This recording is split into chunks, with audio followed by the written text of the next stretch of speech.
चलिए आज हम लोग शुरू करते हैं एनाटॉमी का वाइवा। देखिए दीपा जी भी ज्वाइन कर चुकी हैं इंदौर से। नमस्कार सभी को फिर से एक बार। और हम लोग आज कुछ वाइवा लेते हैं। तो ऐसा करते हैं कि मैं क्वेश्चन करूंगा, जो जो आंसर करना चाहेंगे वो हैंड रेज करेंगे। जैसे सबसे पहला क्वेश्चन है मेरा, हाइपरथायराइडिज्म एंड हाइपोथायराइडिज्म का डिफरेंस बताएं।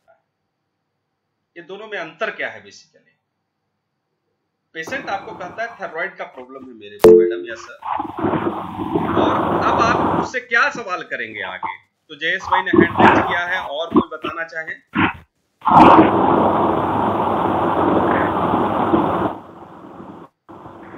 आप सभी को ट्राई करना है। जयेश भाई तो बोलने ही वाले हैं, मेरे को खबर है। हाइपरथायराइडिज्म एंड हाइपोथायराइडिज्म में बेसिक डिफरेंस क्या है, हम आइडेंटिफाई कैसे करेंगे पेशेंट्स का हाइपर है या हाइपो? क्या हम टेस्ट कराएंगे, या टेस्ट कराएंगे तो उसकी रिपोर्ट्स में क्या देखने से हम उसको डायग्नोस करेंगे कि ये हाइपर है या हाइपो? चलिए जयेश भाई, over to you. Sir, hypo में हमारे थायराइड का थायरोक्सिन हार्मोन है, वो हाइपो में सिक्रेशन कम होता है और हाइपर में सिक्रेशन ज़्यादा होता है।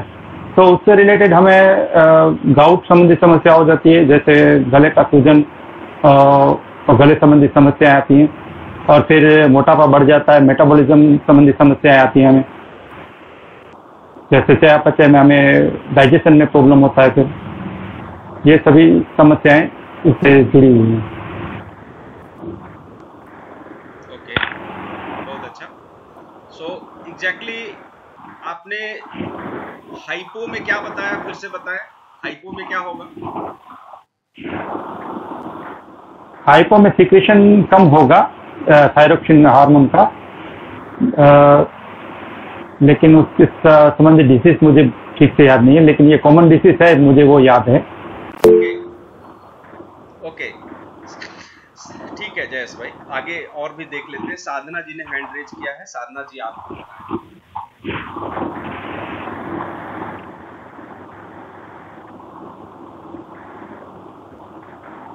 साधना जी आपने हैंड रेज किया है, आप बताएं, अनम्यूट हो जाए।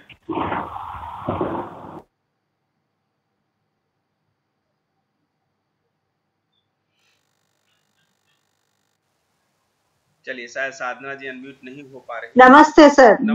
नमस्ते sir. Yes yes sir hypo में जैसे जयेश सर ने बोला कि सिक्रेशन कम होता है, हाइपर में सिक्रेशन ज्यादा होता है। हाइपर होता है तो वजन बढ़ता है, घबराहट होती है, और हाइपो होता है तो हाइपो में वजन बढ़ता है और हाइपर में कम हो जाता है।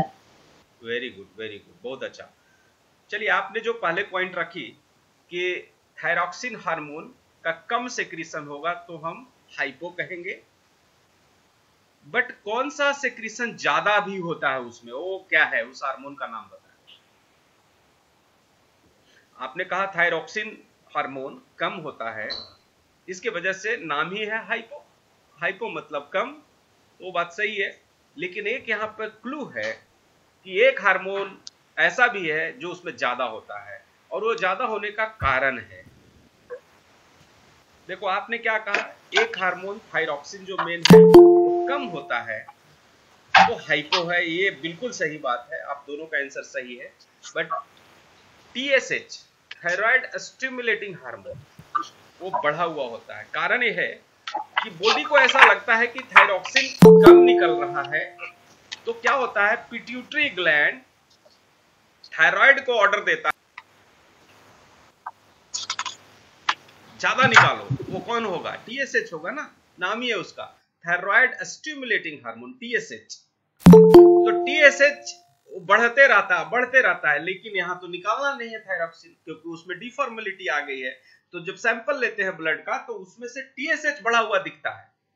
अगर टीएसएच बढ़ा हुआ दिखता हो डॉक्टर को और थायरॉक्सिन नॉर्मल भी हो, तो भी वो हाइपो का कंडीशन में आ गया है।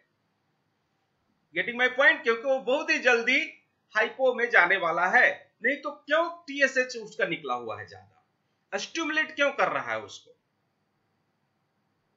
जैसे एक दूसरी स्थिति से हम समझते हैं, जैसे आपको डायबिटीज नहीं है, अभी नहीं है डायबिटीज, आपने ब्लड सैंपल टेस्ट कराया, सब चीज कराया, और आपको ग्लूकोज इंटॉलरेंस मिला। ग्लूकोज इंटॉलरेंस क्या होता है? उस व्यक्ति को ग्लूकोज जब पिलाया जाता है 100 ग्राम, तब शुगर बढ़ जाता है, बाकी टाइम ठीक रहता है। डॉक्टर खाली पेट में बुलाने के बाद उसको 100 ग्राम शुगर पिला देते हैं घोल के, जो भी शुगर अवेलेबल है बाजार में, और उसके बाद टेस्ट करते हैं तो शुगर बढ़ा हुआ आता है, बाकी टाइम ठीक रहता है।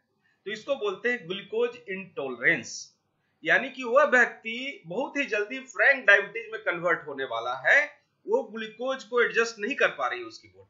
वो जब जब खाना खाएगा, या ऐसी खाना, ग्लूकोज का एग्जांपल मतलब ग्लूकोज से कंफ्यूज मत होइए, कार्बोहाइड्रेट में कह रहा हूं।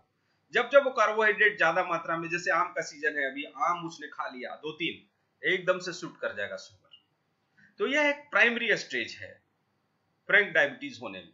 उसी तरह से टीएसएच बढ़ा हुआ हाइपो का प्राइमरी स्टेज है। फिर उसके बाद थायरॉक्सिन भी कमेगा। दूसरा, आपने साधना जी बहुत अच्छे से बताया कि जो हाइपो वाले हैं एंड हाइपर वाले, ये दोनों के कैरेक्टर का डिफरेंस कुछ कर रहे थे, जो कि मैंने रोक दिया था, तो उसमें आगे आप बढ़ सकती हैं। बताइए क्या है कैरेक्टर में डिफरेंसेस, कहां है?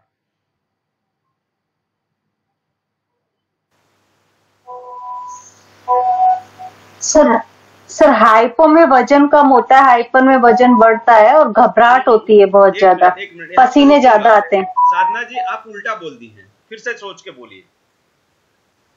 हाँ सर, हाइपो में वजन बढ़ता है, जब कम होता है तो वजन बढ़ता है, और जब ज्यादा होता है तो वजन घटता है और घबराहट होती है, पसीने बहुत ज्यादा आते हैं। जी हाँ, बिल्कुल सही बात है। तो इसका कोई क्लू है क्या, ऐसा क्यों? देखो ये तो नहीं सर, नो आइडिया। लेकिन ऐसा क्यों? तब आप परमानेंट याद हो जाएगा ना आपको। हाँ बोलिए मैडम, बोलिए। सर एक दिमाग में आ रहा है, मतलब आई am not sure scientific answer बराबर है क्या, बट मेटाबॉलिज्म में क्योंकि हमारा डिफरेंस हो जाएगा, इसीलिए फिर ये वेट कम ज्यादा होने का चांसेस हो सकता है, ऐसा लग रहा है। नहीं सही बात है, लेकिन किस में कम होगा, किस में ज्यादा होगा, और होगा तो क्यों होगा? सर क्योंकि हाइपोथायराइडिज्म में हमारा वेट बढ़ता है, तो मेटाबॉलिज्म हमारा कम हो चुका है उसमें, और हाइपर में नहीं, तो सिक्रीशन मोर है यहाँ पे हाइपर में, या तो उसमें फिर मेटाबॉलिज्म बहुत फास्ट हो रहा है जो हम खाना खा रहे हैं, इसीलिए वेट कम हो रहा है। अच्छा ठीक है, देखिए इसको समझने के लिए ऐसा समझे, जैसे हाइपोथायराइडिज्म है, थायराइड हार्मोन का काम है हमारी मेटाबॉलिज्म को मेंटेन करना। जो हमारा ग्लैंड्स है ओवरऑल उसका काम है मेटाबॉलिज्म को कंट्रोल करना, होमियोस्टैटिक जो सिचुएशन है उसको मेंटेन करना। यहाँ पे हुआ क्या कि वह व्यक्ति में कम निकल रहा है, तो कम निकल रहा है तो वह व्यक्ति क्या होगा, थोड़ा सा आलसी टाइप का, कम उसकी मेटाबॉलिज्म हो जाएगी। यानी कि बेसल मेटाबॉलिक रेट एक होता है, वो अगर 1300 कैलोरी है दिन भर का, तो उस व्यक्ति को 1000 में ही एनफ हो गया। मतलब आप बोलते हो ना कि ऊपर से आदमी इतना शांत है, अंदर में बहुत हलचल है, ऐसा एक साधारण भाषा में हम लोग बोलते हैं कि ऊपर से आदमी इतना शांत है, अंदर से बहुत हलचल है। जो अंदर वाला चीज आपने बोला ना, एक्चुअली वो मेटाबॉलिज्म है। हम दिन भर कुछ भी ना करें तो भी हमें शरीर को एक सर्टेन एनर्जी लेवल चाहिए होती है जिंदा रहने के लिए, उसको बोलते हैं बेसिक मेटाबॉलिक रेट या बेसल मेटाबॉलिक रेट और रिक्वायरमेंट। हाइपो वाले में यह और नीचे चला जाता है, यानी कि वो 700-800 कैलोरी खर्च करेगा और उसका काम हो जाएगा। ओवरऑल वो थोड़ा सा लेजी हो जाएगा। जब ऐसा हो गया तो कैलोरी तो बढ़ेगा, खाना तो खाएगा और उतना ही खाएगा। 4 रोटी हम तो गिनती से खाते हैं, हम कभी कैलोरी चेक करके थोड़ी खाते हैं कि आज प्रीति जी घूमने आई हैं दादर वगैरह तो थक जाएंगी तो 1 रोटी ज्यादा खा लें। हम तो घूमे ना घूमे, सोए ना सोए, उतना ही खाते हैं, बॉडी को उतना मिल जाता है। उल्टा कम खाएं तो हमें लगता है यार हम तो भूखे हैं, हम कैलोरी के हिसाब से नहीं खाते। तो ऐसे व्यक्ति मोटे होने लगते हैं मेटाबॉलिज्म कम होने से। इसके बाद लेथार्जी हो जाएंगे, आलसी हो जाएंगे। एक और चीज इंपॉर्टेंट है जो पूछते हैं, उनको कोल्ड यानी ठंडापन का एहसास ज्यादा फील होगा। एसी चलाया नहीं कि बंद करो, ठीक है, ठंडी का मौसम आया नहीं कि चादर निकाल लेंगे, रजाई चाहिए। कोल्ड इंटॉलरेंस, आप साफ शब्दों में इसको लिखिए, उल्टा हाइपर वाले में हीट इंटॉलरेंस होता है। दोनों में एक दूसरे का अपोजिट है। एक व्यक्ति ठंडा को टॉलरेट नहीं कर पाता और दूसरा व्यक्ति गर्मी को टॉलरेट नहीं कर पाता, हाइपर वाला। अब हाइपर वाला को समझते हैं। हाइपर वाला व्यक्ति नॉर्मली लीन एंड थिन होता है, दुबला पतला होता है, क्योंकि वह भले ही ऊपर से शांत हो बट अंदर में हलचल मचा हुआ है, क्योंकि थायरॉक्सिन बहुत निकल रहा है, उसको पसीना ज्यादा आएगा, वो कितना भी खाएगा तो दुबला ही रहेगा, एंजाइटी लेवल उसको बढ़ा हुआ रहेगा, वो छटपट छटपट करते रहेगा, एक जगह स्थिर से बैठेगा नहीं, कभी यहां कभी वहां कभी। ऐसे कैरेक्टर आपने देखे होंगे अपने आसपास। उसकी पसीने से एक अजीब तरह की स्मेल आती है, उसके हेयर जो होंगे रूखे सूखे जैसे फील होंगे। हाइपो वाला में हेयर लॉस होता है, लॉस होगा, रूखे सूखे नहीं होंगे, मतलब बाल गिरने शुरू हो जाएंगे, बढ़ेंगे नहीं, बड़े बाल नहीं होंगे, वेट ज्यादा बढ़ने लगेगा।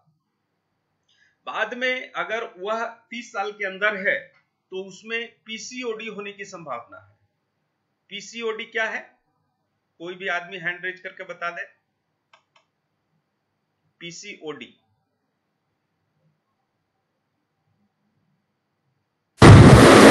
Polycystic ovarian syndrome.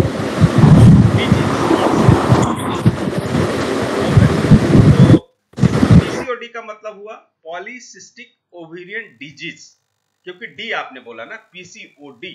अगर मेरा सवाल होता पीसीओएस तब आपने जो कहा था वो सही था, पॉलीसिस्टिक ओवेरियन सिंड्रोम।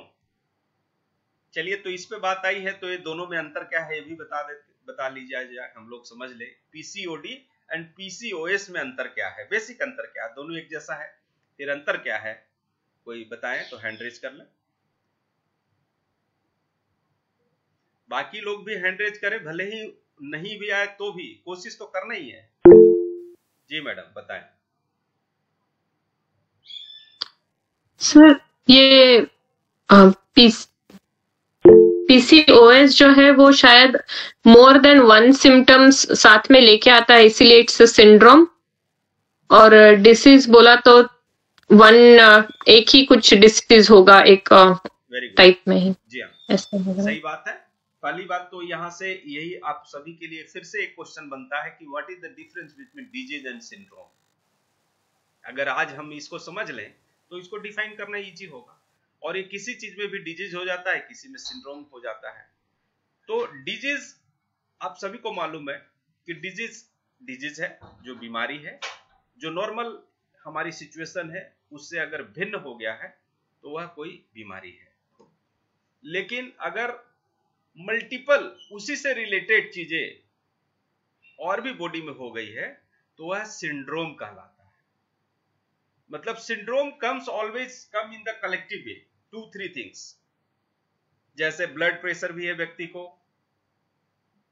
डायबिटीज भी है, कोलेस्ट्रॉल भी बढ़ा हुआ है, वजन भी बढ़ा हुआ है और ऊपर से थायराइड भी है। तो यह सब को मिला के हम क्या कहते हैं? Metabolic syndrome. इसमें यह व्यक्ति ये नहीं कहेगा कि मेरे को डायबिटीज है जी, तो फिर बोलेगा कि अच्छा मैडम आपको डायबिटीज है तो क्या ब्लड प्रेशर भी है? हाँ जी वो भी है। अच्छा तो कोलेस्ट्रॉल भी बढ़ा हुआ होगा? हाँ जी।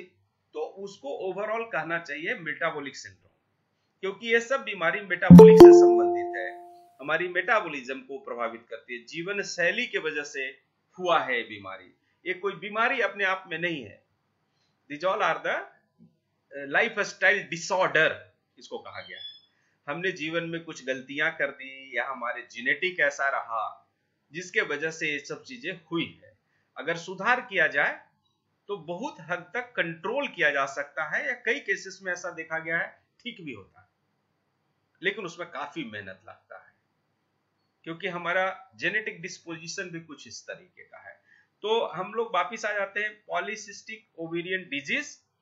जब ओवरी के अंदर सिस्ट पाए जाएं, एग्स जो फीमेल की होती है उसके चारों तरफ, यानी एग्स को बाहर निकलने से रोके, कड़ापन उसमें सिस्ट के जैसा हो, तो 4-5 सिस्ट अगर आ गया है तो उसको पीसीओडी कह देंगे। पॉलीसिस्टिक ओवेरियन सिंड्रोम इसके बाद की कंडीशन है। अगर हम अनट्रीटेड रह गए, नहीं ध्यान दिया तो ये तो बढ़ते जाएगा, वजन भी बढ़ते जाएगा, डायबिटीज भी हो गया, ब्लड प्रेशर भी हो गया, और इसके अलावा ओबेसिटी भी बढ़ गया, तब ये पीसीओएस में कन्वर्ट हो जाता है। ये वाली बीमारी मेटाबॉलिक सिंड्रोम तो रहा ही, बट हो सकता है कि तब सिस्ट ना हो उसके ओवरी में, फिर भी उसको पॉलीसिस्टिक ओवेरियन सिंड्रोम कहेंगे, क्योंकि वो बच्चा जन्मा नहीं सकती, क्योंकि उसके एग सब खराब हो गए। तो पीसीओएस इरिवर्सिबल क्रिया है और जेनेटिक डिसऑर्डर के वजह से होता है। अमूमन पीसीओएस में अगर पेशेंट चला गया तो उसको मुश्किल होगा, इवन टेस्ट ट्यूब भी नहीं कर सकेंगे, वो मुश्किल होगा और उसकी ट्रीटमेंट लंबी होगी। पीसीओडी वाले को हम रिवर्स कर सकते हैं। तो ये हम थायराइड से शुरू करे थे अभी। आशा करता हूं कि थायराइडिज्म के मामले में जो बेसिक पेशेंट्स को जानकारी मिलती है वो आप कर सकते हैं ठीक ठाक। अब रही बात कि इसको ठीक कैसे करेंगे, तो देखिए मैं कितना भी बोलूं कि ऐसे ये क्रिया कर से ठीक हो, ये लाइफ स्टाइल डिसऑर्डर है। थायराइड के रिलेटेड हमारे कई प्राणायाम कराए जाते हैं, बहुत से जितने भी गर्दन से रिलेटेड आपने देखा चक्र एक्टिवेट होते हैं वो सब आसन आ जाएंगे, ठीक है ना। वो जितने भी आसन आप बोल सकते, सूर्य नमस्कार में भी 2-3 जगह विशुद्धि चक्र पे ध्यान आती है तो वो सब चलेगा। इवन हलासन भी बहुत ही अच्छा है, ठीक है। उष्टासन, ये सब आसन में बहुत ही फायदा करता है। इसके अलावा प्राणायाम में आप बताइए कौन सा ऐसा प्राणायाम है जिसमें कि हम सांस को खींच के ले जाते हैं अंदर? उज्जयी प्राणायाम से हम इसको ठीक कर सकते हैं एलोंग विद मेडिकेशन। मैं ये नहीं कहता कि आप दवाइयां बंद कर दें, वजन कम करने का प्रयास करना है, वर्कआउट करना है, थोड़ा सा कैलोरी कम करना है, रिस्ट्रिक्टेड लाइफ स्टाइल करा जाए तो काफी हद तक के कंट्रोल में हो जाता है। चलिए अब अगला सवाल सेम, थोड़ी सी हम अलग, जो कि आज बड़ी ही कॉमन बात है। आपके पास डायबिटीज का एक मरीज आया है, तो first of all tell me what is diabetes. ये वाइवा में सवाल बड़ा ही कॉमन आएगा, what is diabetes, define diabetes, diabetes को डिफाइन करें। हाँ जी, तो बाकी लोगों को भी, जयेश भाई आप ज्यादा लोगों को नाम जानते हो, आप ही बताओ, ये बताएंगे है ना। बोलिए। जब ब्लड में शुगर की मात्रा बढ़ जाती है तो उसको डायबिटीज कहते हैं। जो शुगर का नॉर्मल रेंज है उससे बढ़ जाता है तो उसको डायबिटीज कहते हैं। मैडम मान लो कि आज हमने शुगर खाया या ज्यादा खाना खा लिया, मेरा शुगर बढ़ा हुआ है, तो क्या डायबिटीज कहेंगे? नहीं, लेकिन आपका शुगर का उस समय भी लेवल नॉर्मल रेंज से बढ़ा नहीं होगा तो डायबिटीज नहीं कहेंगे। If he goes normal, beyond normal, then it will, because there is a measurement for the normal and there is a measurement for this by patient you can say that he is a diabetic patient. Yes, Sangeeta madam, very good. So can you tell me what is the normal level of the sugar? मतलब अगर आप मतलब empty stomach जाते हैं तो वो 100 के अंदर ही होना चाहिए। खा के जाते हैं तो उसका रेंज 200 के अंदर ही होना चाहिए, 200 से कम होना चाहिए, उससे ज्यादा नहीं होना चाहिए। What is the situation for random glucose? वो खा के आया नहीं आया, इतना डॉक्टर को भी नहीं टाइम है ना, आपकी योग की कक्षा में। अच्छा आप क्या कर, अभी चेक कर लो और बता दो आप कहाँ है, तो उसके लिए क्या नॉर्मल सिचुएशन? सब अभी 150 से कम ही होना चाहिए, 98 100, मतलब 100 वो बियॉन्ड 150 नहीं जाना चाहिए। ठीक है, कोई बात नहीं, इसका एग्जैक्ट माप है वो हमें नोट करके याद रखना है, ठीक है। तो 140 के नीचे है, आप खाना खाए हो नहीं खाए हो कोई संबंध नहीं है। आप कितने बार पूछेंगे, वो कोई व्यक्ति चाय बिस्किट को भी खाना बोलता है, कोई व्यक्ति जब तक राइस रोटी चावल दाल सब्जी पापड़ नहीं खाया तब तक खाना बोलता ही नहीं, बोले खाना तो खाया नहीं। इसलिए आजकल सबसे ज्यादा क्लिनिक में चल रहा है रैंडम, आइए प्रिक किया, तुरंत डाला, चेक करके ग्लूकोमीटर बता दिया। अगर 140 से ज्यादा आया है तो उस पेशेंट्स को दूसरी सिटिंग में हम बुलाएंगे कि एक बार और आप आइए। तो अब क्या करेंगे, उनको बोलेंगे कि आप खाली पेट आइए, क्योंकि आप पहला दिन आइडेंटिफाई तो हो गया 140 से ऊपर है बंदे का, अब वो खाया है नहीं खाया। दूसरे सिटिंग में बुलाएंगे कि आप सुबह सुबह आइए बिना खाए हुए, बिना चाय पिए हुए, केवल सादा पानी पीजिए। अब हम चेक करेंगे, अगर ये व्यक्ति 100 के ऊपर आ रहा है फास्टिंग के बाद, सुबह का फास्टिंग है, तो अलर्ट हो जाएंगे, कुछ तो गड़बड़ है। अब उसको बोलेंगे भाई साहब आप खाना खा लो जाके, और खाना खाने के 2 घंटे बाद आइए। अब हम और अलर्ट हो गए। अगला बार जब पेशेंट आया चेक किए 200 है, सिंपल लिखेंगे कि the patient is a type 2 diabetic patient, already clear, उसको प्रिकॉशन लेना ही होगा, दवाइयां खानी पड़ेगी, नहीं दवाई खाना चाहता है तो लाइफ स्टाइल मॉडिफिकेशन करना पड़ेगा। लेकिन ध्यान रहे, जितना दिन तक वो दवाई नहीं खाएगा उतना दिन तक के ऑर्गन डैमेज होगा। उससे बचने के लिए शुरुआती दौर में दवाइयां कुछ जरूर खाए, साथ में परहेज भी करे, योगा प्राणायाम और जो हमारे थेरेपी में बताए गए हैं वो भी करें।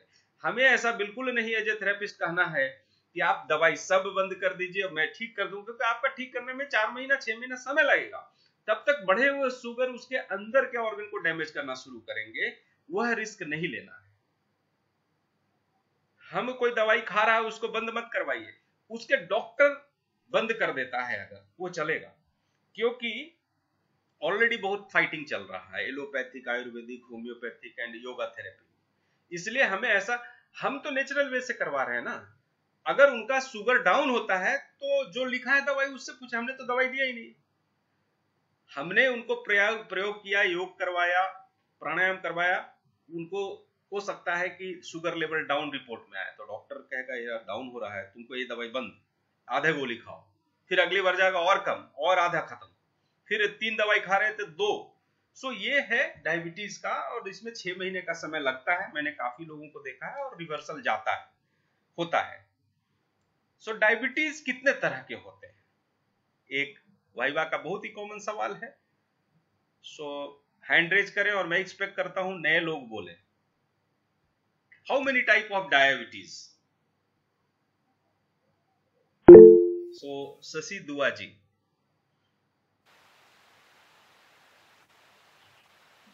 बोलिए। शशि जी आप मेरे हिसाब से जो लगाया है कान वाला वो हटा दे तो ज्यादा बेहतर आवाज आएगी। हाँ सर, एक दो टाइप ए और टाइप बी 2 तरीके की होती है। जरा मैडम फिर से सोच के बोलिए, टाइप ए और टाइप बी ऐसा कहीं लिखा हुआ? मेरे हिसाब से गलत बोल रही हैं आप। टाइप ए और टाइप बी ऐसा नहीं है, टाइप 1 और टाइप 2। देखिए साइंस में बड़े ही स्पेसिफिक होते हैं चीजें। रेड ब्लड कॉर्पस्कल्स आरबीसी है लिखा हुआ और हम उसको येलो ब्लड कॉर्पस्कल्स नहीं कर सकते। सर मेरा तो खून पीला ही है। तो शशि मैडम बहुत ही अच्छा आपने हिट किया है सही जगह पे, आपने जानती थी आप, लेकिन नाम उसका टाइप 1 और टाइप 2 है। तो 2 हो गया। और बताइए, और सोचिए, और भी डायबिटीज के प्रकार हैं क्या? आपकी किताब में है, नोट में है, आप देखो 4 तरह के डायबिटीज लिख पाए गए।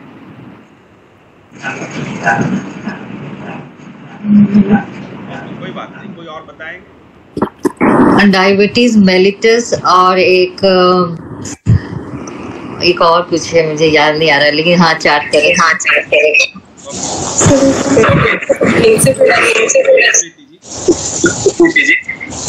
सर एक प्रेगनेंसी में हो जाती है for the time being, but after pregnancy वो ठीक हो जाती है, बट मेरे को नाम नहीं याद है उस डायबिटीज का।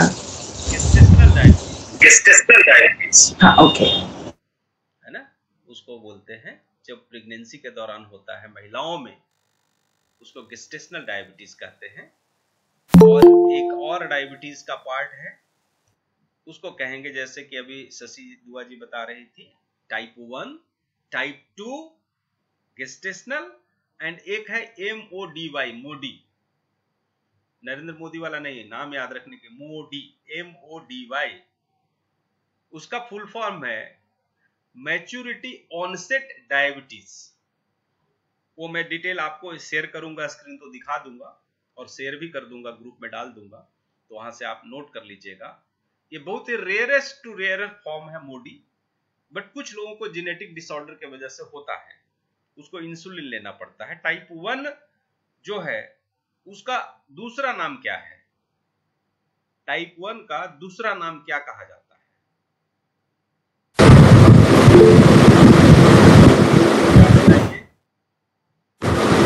Sir diabetes insipidus.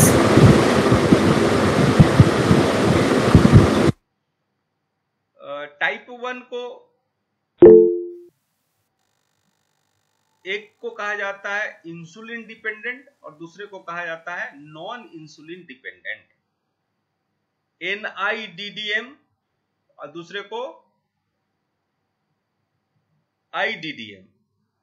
Insulin dependent से मतलब ही है कि ऐसे व्यक्ति को इंसुलिन जरूरी है।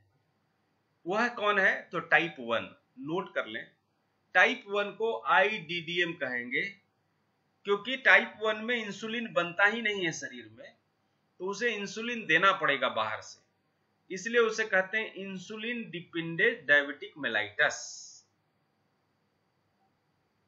और टाइप 2 को कहते हैं NIDDM, non insulin dependent diabetes mellitus.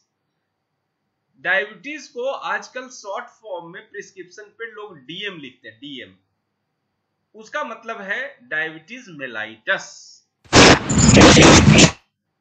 पूजा जी ने जो कहा डायबिटीज इंसिपिडस, वह भी एक डायबिटीज का प्रकार है। इसके अलावा हमने टाइप 1, टाइप 2, गेस्टेशनल डायबिटीज जिसको प्रेगनेंसी के दौरान होता है, इसके बारे में आज थोड़ा सा हम समझते हैं कि ऐसा क्या होता है।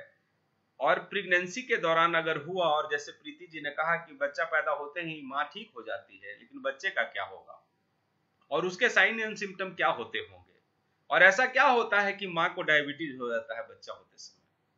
कुछ विचार रखिए, कुछ पढ़े हैं तो बताइए।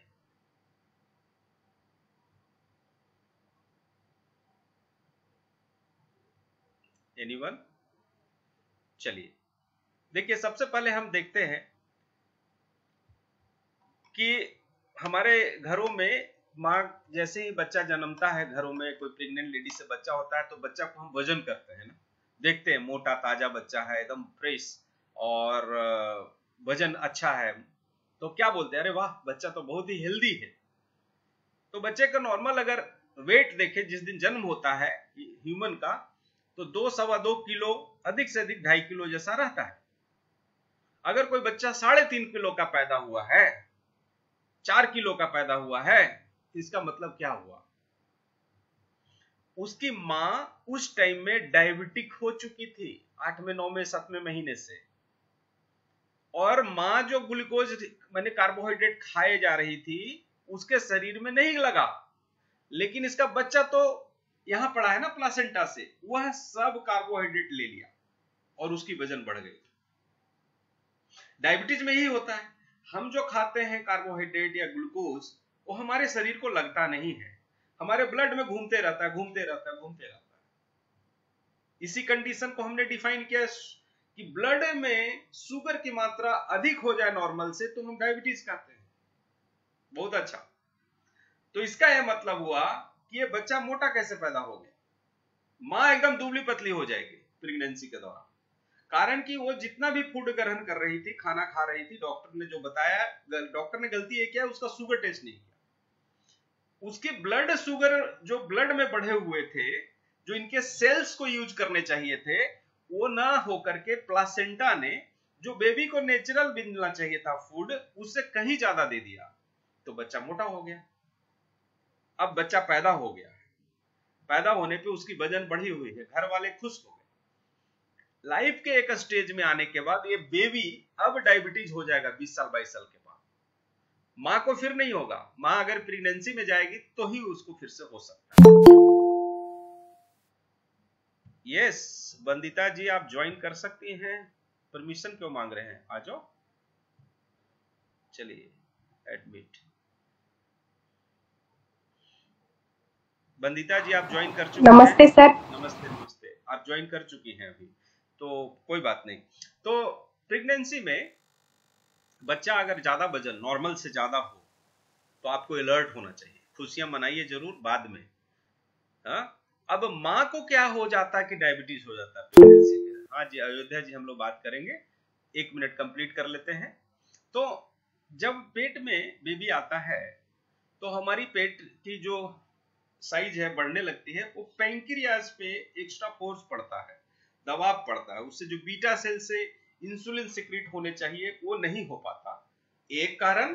दूसरा कारण, बॉडी को ऐसा लगता है कि बॉडी में इतना एक्स्ट्रा वजन ज्यादा आ गया है तो मेरे को इंसुलिन ज्यादा बनाना चाहिए और हम उतना नहीं बना रहे हैं। जैसे कि आपके शरीर में वजन बढ़ जाए तो डायबिटीज की बहुत ज्यादा चांसेस है, तो बॉडी को एक्स्ट्रा वेटेज जो बच्चे के वजह से हो जाता है वो उसके वजह से उसको डायबिटीज हो जाता है, राइट। कभी लाइफ में वो लेडी फ्रैंक डायबिटिक में भी जा सकती है, रिस्क तो है ही है, बट अमूमन ये देखा गया है कि प्रेगनेंसी वाली महिला ठीक हो जाती है, उसके बच्चे को रिस्क फैक्टर रह जाता है फ्यूचर में। और अयोध्या जी आपका कोई सवाल था? सर इससे रिलेटेड था कि प्रेगनेंसी में डायबिटीज होती ही क्यों है, यानी उसको कुछ हम ये कर पाते हैं कि ना हो, यानी उसकी जिम्मेदारी ले सकते हैं, या कुछ हम घर में जो होते हैं उनको होती है तो उनका ख्याल कैसे रखें कि उनको ना हो। बहुत अच्छा सवाल अयोध्या जी। अयोध्या जी देखिए, इससे बचने के लिए अभी तक विज्ञान के पास कोई कारण साधन नहीं है, क्योंकि बेबी पेट में आएगा, स्ट्रक्चर के वजह से हमारी पैंक्रियाज पे किसी महिला को दबाव आ जाए। जैसे आपने पढ़ा होगा रिप्रोडक्टिव सिस्टम में कि हर महिला के करीब 16 तरह के ओवरीज हैं, उसकी शेप एंड साइज अंदर में डिफरेंट होती है।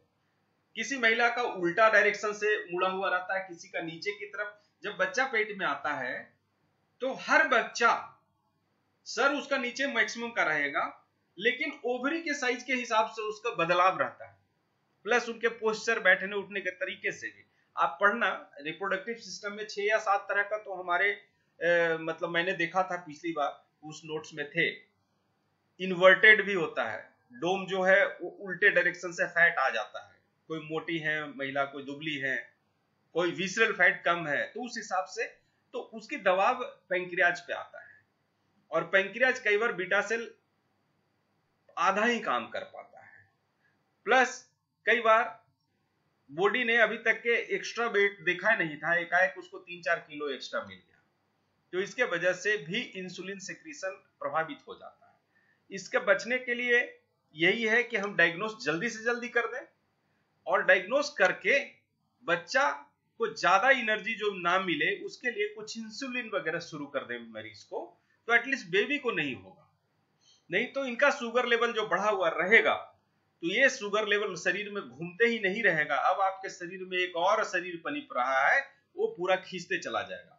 अगर 6ठे महीने में हो गया आप डायबिटीज, तो 3 महीना और उसको मिलेगा, तो 3 महीना में कितना मोटा हो जाएगा। अमूमन 7वें 8वें में शुरू हो जाता है। और अगर कोई महिला पहले से डायबिटिक है क्लियर कट और उसको प्रेगनेंसी रखना है, तब डॉक्टर पहले से ही इंसुलिन पे उसे रख देते हैं, जिससे कि इसकी जो बढ़ी हुई शुगर है बेबी तक उतना ही जाए जितना जाना चाहिए, नहीं तो उसका तो बहुत ही बड़ा बेबी पैदा हो जाएगा, लार्ज साइज में भी वजन में भी। नेक्स्ट क्वेश्चन डायबिटीज से रिलेटेड ही है, what are the common symptom of diabetes mellitus. ऐसे कौन से सिम्टम है जिनसे हम देख के बता सकते हैं कि मरीज डायबिटिक है बिना टेस्ट किए हुए। ये सवाल वाईसीबी का है, इसलिए ध्यान दीजिए।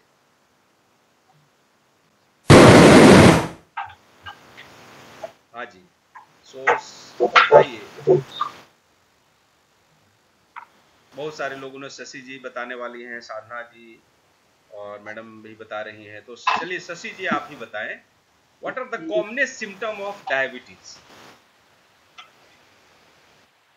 सर इसमें भूख बहुत ज्यादा लगती है और प्यास भी बहुत ज्यादा लगती है। बहुत अच्छा। और थकान हो जाती है। चलिए थकान वाला हम बाद में देखेंगे। आपने 2 बोले वो बिल्कुल सही बोले, ज्यादा भूख लगना और ज्यादा प्यास लगना, यही बोला ना आपने, ज्यादा भूख और ज्यादा प्यास। जी सर। तो इससे क्या होगा, ज्यादा अगर कोई व्यक्ति पानी पिएगा तो यूरिन ज्यादा करेगा ना, बस तीसरा जोड़ लेना है, इसको बोलते हैं polyphagia, polydipsia and polyuria. Polyphagia मतलब ज्यादा भूख लगना, 3P आता है, 3P पॉलीफेजिया। पॉलीडिप्सिया मतलब उसको प्यास लगना, ज्यादा बार बार पानी पिएगा, लेकिन पानी की हद तो ये है ना, ज्यादा बार बार पिएंगे तो फिर यूरिन जाना पड़ेगा। तो पॉलीफेजिया, पॉलीडिप्सिया एंड पॉलीयूरिया, उसको बार बार फ्रीक्वेंट यूरिनेशन होगा, हर आधे घंटे में बाथरूम को भागना। अगर ऐसा कोई व्यक्ति का कैरेक्टर मिल जाए, दिखे, तो आप जरूर उसको टेस्ट करवाइए। आप अपने घरों में, मैं अपने कंपनी के अंदर में बताऊं एक लाइव, आज भी मैं एग्जांपल देता हूं। मैं तभी पुणे में होता था, मैं एक कंपनी का सीईओ था, तो मीटिंग ले रहा था, करीब 200 लोग रहे होंगे। एक लड़का करीब 25 से 30 साल का था, नागपुर का रहने वाला था, जय गुप्ता नाम भी मैं बताता हूँ, वो मेरा चेला है, वो अभी भी बोलता है सर आपके वजह से मैं बच गया। तो मैं मीटिंग में था, तो बीच बीच में आधे घंटे में बोले कि सर बाथरूम जाऊं। मैं बोला कि यार कि उसको इंटरेस्ट नहीं आ रहा है क्या मैं जो बता रहा हूँ? तो मैंने उससे बोला कि हाँ हाँ जाओ जाओ, बाजू में ही था, जाके आए, 2-3 बार किया। फिर लंच ब्रेक में मेरे पास आया, मैंने उसको बुलाया कि भाई साहब आप डायबिटीज की दवाइयां बेचते हो, कभी चेक कराया है खुद? तो नहीं सर, मैं क्यों कराऊं, मेरी तो अभी शादी भी नहीं हुई, मैं तो 25 साल का लड़का हूं। मैं बोला यार शादी नहीं हुई है या हो गई है, इससे कोई डायबिटीज का संबंध नहीं है, ठीक है। सो उस टाइम हमारी एक डायबिटीज की दवाई लॉन्च हो रही थी, तो हम लोग ग्लूकोमीटर फ्री में दे रहे थे डॉक्टर्स को टेस्ट करने के लिए। तो उस दिन आया था, हमने बोला कि लो तुम्हारे से हम शुरू करते हैं। मैडम क्या बताऊं, उसको सैंपल रैंडम में 400 शुगर निकला था उस दिन मीटिंग के अंदर। 25 साल का बंदा, 400। वो जब खाने को बैठता था ना, तो एकदम पूरा खा जाए, पसीने पसीने, खाते खाते इतना पसीना उसको, स्वेटिंग, एसी हो कि कुछ भी। उस दिन भी हमें सिम्टम तो उसको लग ही रहा था। फिर तो भी वो मानने को तैयार नहीं। देखो डायबिटीज हाइपरटेंशन एक ऐसी बीमारी है कि 90% लोग रेजिस्ट करते हैं, क्योंकि उसको एक्चुअली कोई प्रॉब्लम होती ही नहीं है, उसकी गलती नहीं है। हम क्यों आपको बोले कि प्रीति मैडम आपको तो डायबिटीज है, आप बोले पंकज जी कैसे बात कर रहे हो, कुछ अच्छा बोलो। बोले कि नहीं मैडम आपको है, क्योंकि आप ठीक ठाक हो, आप एकदम अच्छे से सो रहे हो, खा रहे हो, पी रहे हो, तो क्यों जबरदस्ती। तो वही लड़का बोला कि सर मैं तो इतना दौड़ता हूं, मैं क्रिकेट खेलता हूं। मैं बोला यार ऐसा कहीं लिखा हुआ है क्या कि डायबिटीज होने वाला क्रिकेट नहीं खेल सकता या उसको नींद में कमी आ जाएगी? Diabetes and hypertension is a silent killer. यह बात को ध्यान रखिएगा, यह एक इतना मतलब सूक्ष्म जहर है, आपके शरीर को धीरे धीरे खोखला करेगा। आज कुछ तकलीफ नहीं है, लेकिन हमें दीमक को हटाने के लिए घर में पेस्ट कंट्रोल करना पड़ेगा, नहीं तो आपकी अलमारी एक दिन कपड़े से नहीं ऐसे ही गिर जाएगी। तो उसको 400 आया, 400 के बाद शाम होते होते वो एकदम डिप्रेशन में चला गया, क्योंकि उसको ये बात तो मेरी बात काट नहीं रहा था, बट मान भी नहीं रहा था। और हमारा सेगमेंट डायबिटीज में था, हमने पूना के अंदर में ही एक डॉक्टर हैं, उनके पास, उनको बोला कि जाओ मीटिंग ओवर हो गया, जाके आओ सर के पास। डॉक्टर ने HbA1c किट तभी लॉन्च ही हुई थी, उस जमाने की बात बता रहा हूं, जो कि 6 महीने पीछे का एवरेज देता है।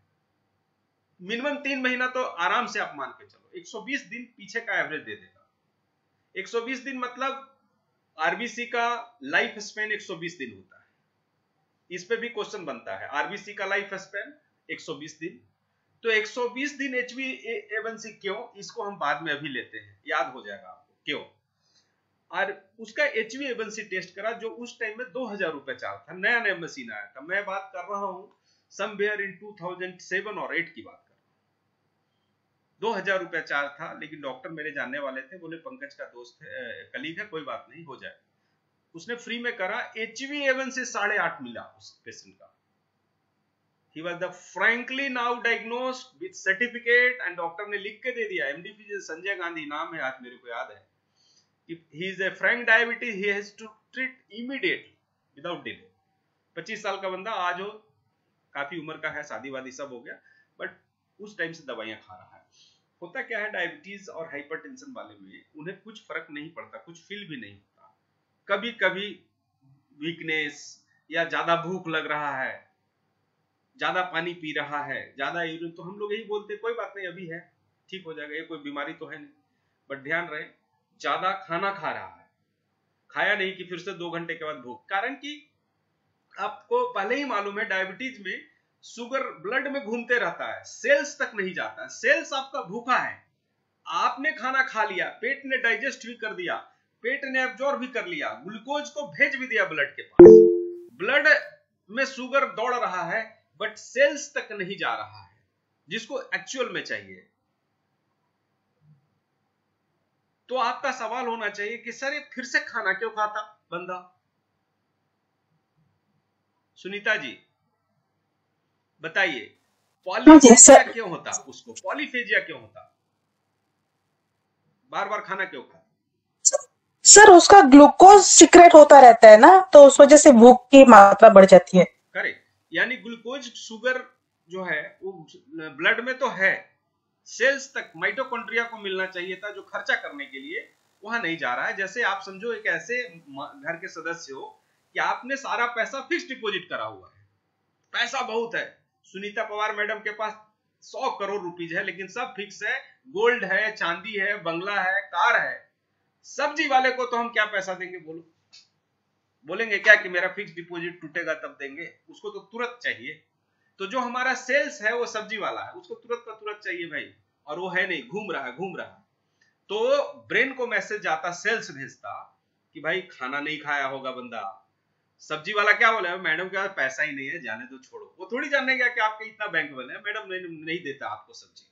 सेम सेल्स ब्रेन को मैसेज देता कि ये व्यक्ति भूखा है, इसको खाना दो, इसके पास इतना भी ग्लूकोज नहीं कि मेरे को दे पाए। तो वो व्यक्ति को पिट्यूटरी को मैसेज आता, वो फिर फूड वाले को खोल देता, फिर वो जाके खाना फिर खा लेता। अब वो खाना खाया, फिर से पचा, फिर से ग्लूकोज, फिर से वही घूमे जा रहा है। इसको कहते हैं इंसुलिन रेजिस्टेंस। यानी जो सेल है, आपका सवाल होना चाहिए कि वो सेल क्यों नहीं ग्लूकोज ले रहा था पंकज जी, क्या दिक्कत है, जब घूम ही रहा था तो ले लेना चाहिए। देखो ग्लूकोज ब्लड में है और सेल तक पहुंचाने के लिए एक इंसुलिन का कैरियर का काम होता है। इंसुलिन क्या है, इंसुलिन एक व्हीकल है, एक कैरियर है। उसमें 4 तरह के कैरियर होते हैं, ग्लट 1, ग्लट 2, ग्लट 3, ग्लट 4 बोलते हैं, जो और माइक्रो लेवल पे है। ये 4 ट्रक ड्राइवर है जो शुगर आया हुआ है ब्लड में, उसको कैरी करके सेल के अंदर घुसा के माल अनलोड कर देता है, फिर खाली गाड़ी आ जाता है और वहां से जो विषाक्त पदार्थ है वो लेके आ जाता है। ये गाड़ियां वहां जाती नहीं, क्योंकि इंसुलिन कम बन रहा है मरीज के अंदर, या जो बन रहा है उसकी चाबी बराबर काम नहीं कर रही है, वो लॉक को ओपन नहीं कर रहा है। तो ऐसे पेशेंट्स में 2 तरीके से हम कर सकते हैं। इंसुलिन रेजिस्टेंस होने के पहला कारण है कि उसका वजन ज्यादा है, सेल नॉर्मल से ज्यादा है। दूसरा, इंसुलिन रेजिस्टेंट एक तरह की बीमारी होती है कि उसकी इंसुलिन में रेजिस्टेंस डेवलप कर गया है, बार बार कोशिश कर करके वो ब्लंट हो गया चाबी। उसको फ्रेश इंसुलिन की जरूरत है, इंसुलिन नया सेक्रेशन की जरूरत है, और इसको टाइप 2 डायबिटीज कहा गया कि इंसुलिन तो बन रहा है बट इंसुलिन काम नहीं कर रहा है, इसे टाइप 2, इसे कहते हैं non insulin dependent diabetes mellitus. ऐसे वाले मरीज भी ज्यादा हैं, भारत देश में 80% मरीज टाइप 2 के हैं, जिसे non insulin dependent diabetic mellitus कहते हैं। उसके बाद 10% मरीज इंसुलिन वाले हैं, बट इंसुलिन वाला मरीज यंग ऑनसेट होता है, यानी कि वह मरीज 20 साल के पहले ही डायग्नोस हो जाता है कि इसको शुगर की बीमारी है, इसके शरीर में इंसुलिन बन ही नहीं रहा है। ऐसे मरीज को ज्यादातर इंसुलिन बाहर से इंजेक्शन के माध्यम से लेना पड़ेगा और वो जीवन पर्यंत तक देना पड़ेगा, और कोई उपाय नहीं है, न योग से उसका ठीक हो सकता है और ना ही कोई और दूसरे खाना से आप उसकी कंट्रोल। भाई शरीर में बनना ही बंद कर दिया है, शरीर में है ही नहीं, तो हम क्या कैसे बना सकते हैं? और अगर थोड़ा भी बनता है इंसुलिन शरीर में तो उसे टाइप 2 ही कहेंगे। टाइप 2 वाला मरीज कई बार ओल्ड एज होते होते टाइप 1 में कन्वर्ट हो सकता है, बट ऐसा कभी नहीं होगा कि टाइप 1 वाला टाइप 2 में कन्वर्ट हो जाए, उल्टा डायरेक्शन नहीं चलेगा, कारण कि इसका इंसुलिन बन ही नहीं रहा है तो टाइप 2 में जाएगा ही नहीं कभी। कई बार type 2 frank clear without diabetic बन सकता है। टाइप 2 यानी टाइप 2 वाले पेशेंट जिसको इंसुलिन बन रहा था, रेजिस्टेंट भी था, लेकिन उसने लाइफ स्टाइल मॉडिफाई कर लिया, अपनी वजन कम से कम 10 से 15 किलो कम कर लिया, डाइट को सुधार लिया, योग वगैरह में आ गए, तो उनको कोई भी दवाई खाने की आवश्यकता शायद नहीं पड़े। और ऐसे काफी सारे ट्रायल्स हुए। तो ये डायबिटीज के बारे में हमने जाना। मोडी वाला जो आएगा, केवल आपको जानना ये है उसका फुल फॉर्म क्या है, और ये जेनेटिक डिसऑर्डर के वजह से होता है। किसी व्यक्ति का पैंक्रियाज ही निकाल देना पड़े, तो पैंक्रियाज ही निकल गया तो उसको इंसुलिन बाहर से ही देना पड़ेगा। एक और सवाल आता है कि आजकल हाइपरटेंशन काफी सारे मरीजों को है, ब्लड प्रेशर। तो ब्लड प्रेशर का कारण क्या है और ब्लड प्रेशर को डिफाइन कैसे करेंगे? How you define hypertension? उच्च रक्तदाब हिंदी में कहेंगे, इसको डिफाइन कैसे करेंगे?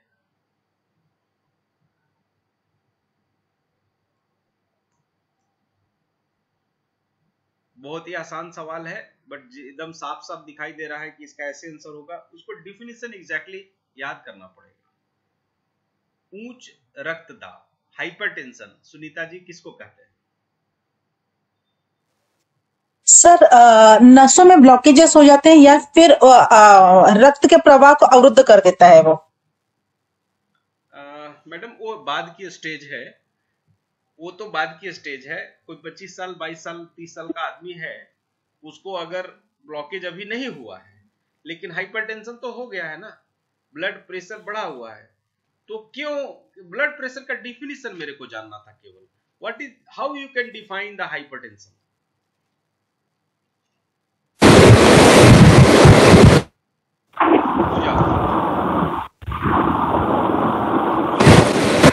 Sir, blood pressure is actually due to the force with which the blood is pushing on the walls of the arteries, and normal blood pressure is about 120 to 80 mm of Hg. So if there is an increase in this value, then this is called as hypertension. इसका एकदम simple सा definition है। विद्या जी कुछ कहना चाहती हैं आप? Persistent increase in blood pressure, persistent शब्द जरूर जोड़ दीजिएगा, और ये क्लियर डिफिनीशन है। आज मैंने एक्सरसाइज कर लिया, मैं 17 माले से दौड़ते हुए नीचे चला गया, मेरा बीपी बढ़ा हुआ है, तो ब्लड प्रेशर नहीं है, हाइपरटेंशन नहीं है। मैं खेल के आया हूं, मेरा ब्लड प्रेशर बढ़ा हुआ है, तो क्या हाइपरटेंसिव हूं? नहीं।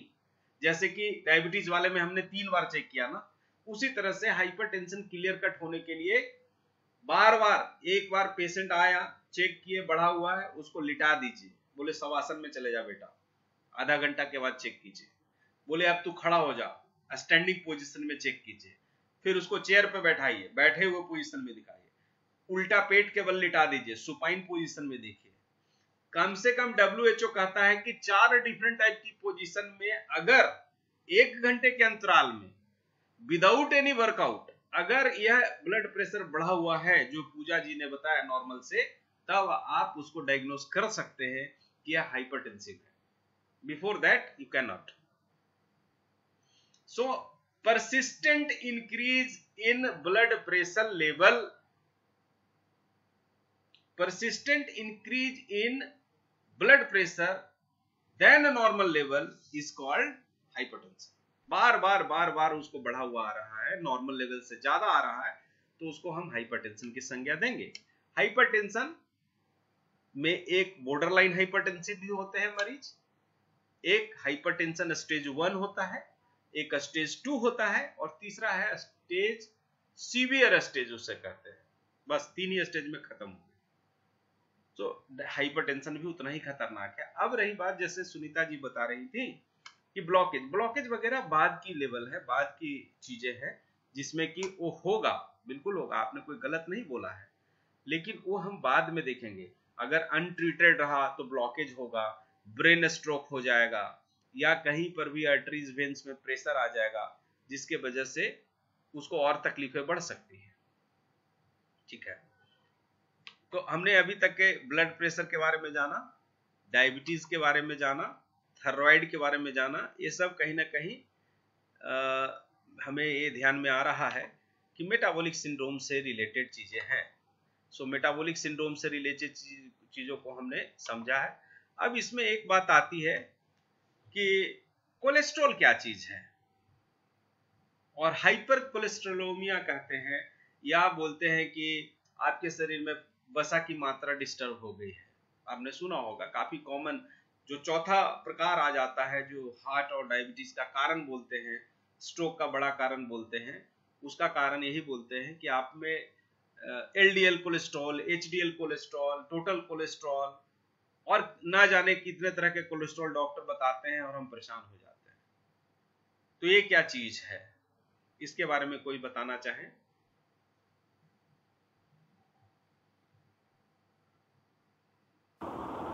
ब्लड में कोलेस्ट्रॉल ज्यादा बढ़ जाता है तो ब्लॉकेज होने के चांसेस बढ़ जाते हैं, ब्लड प्रवाह रुक जाता है।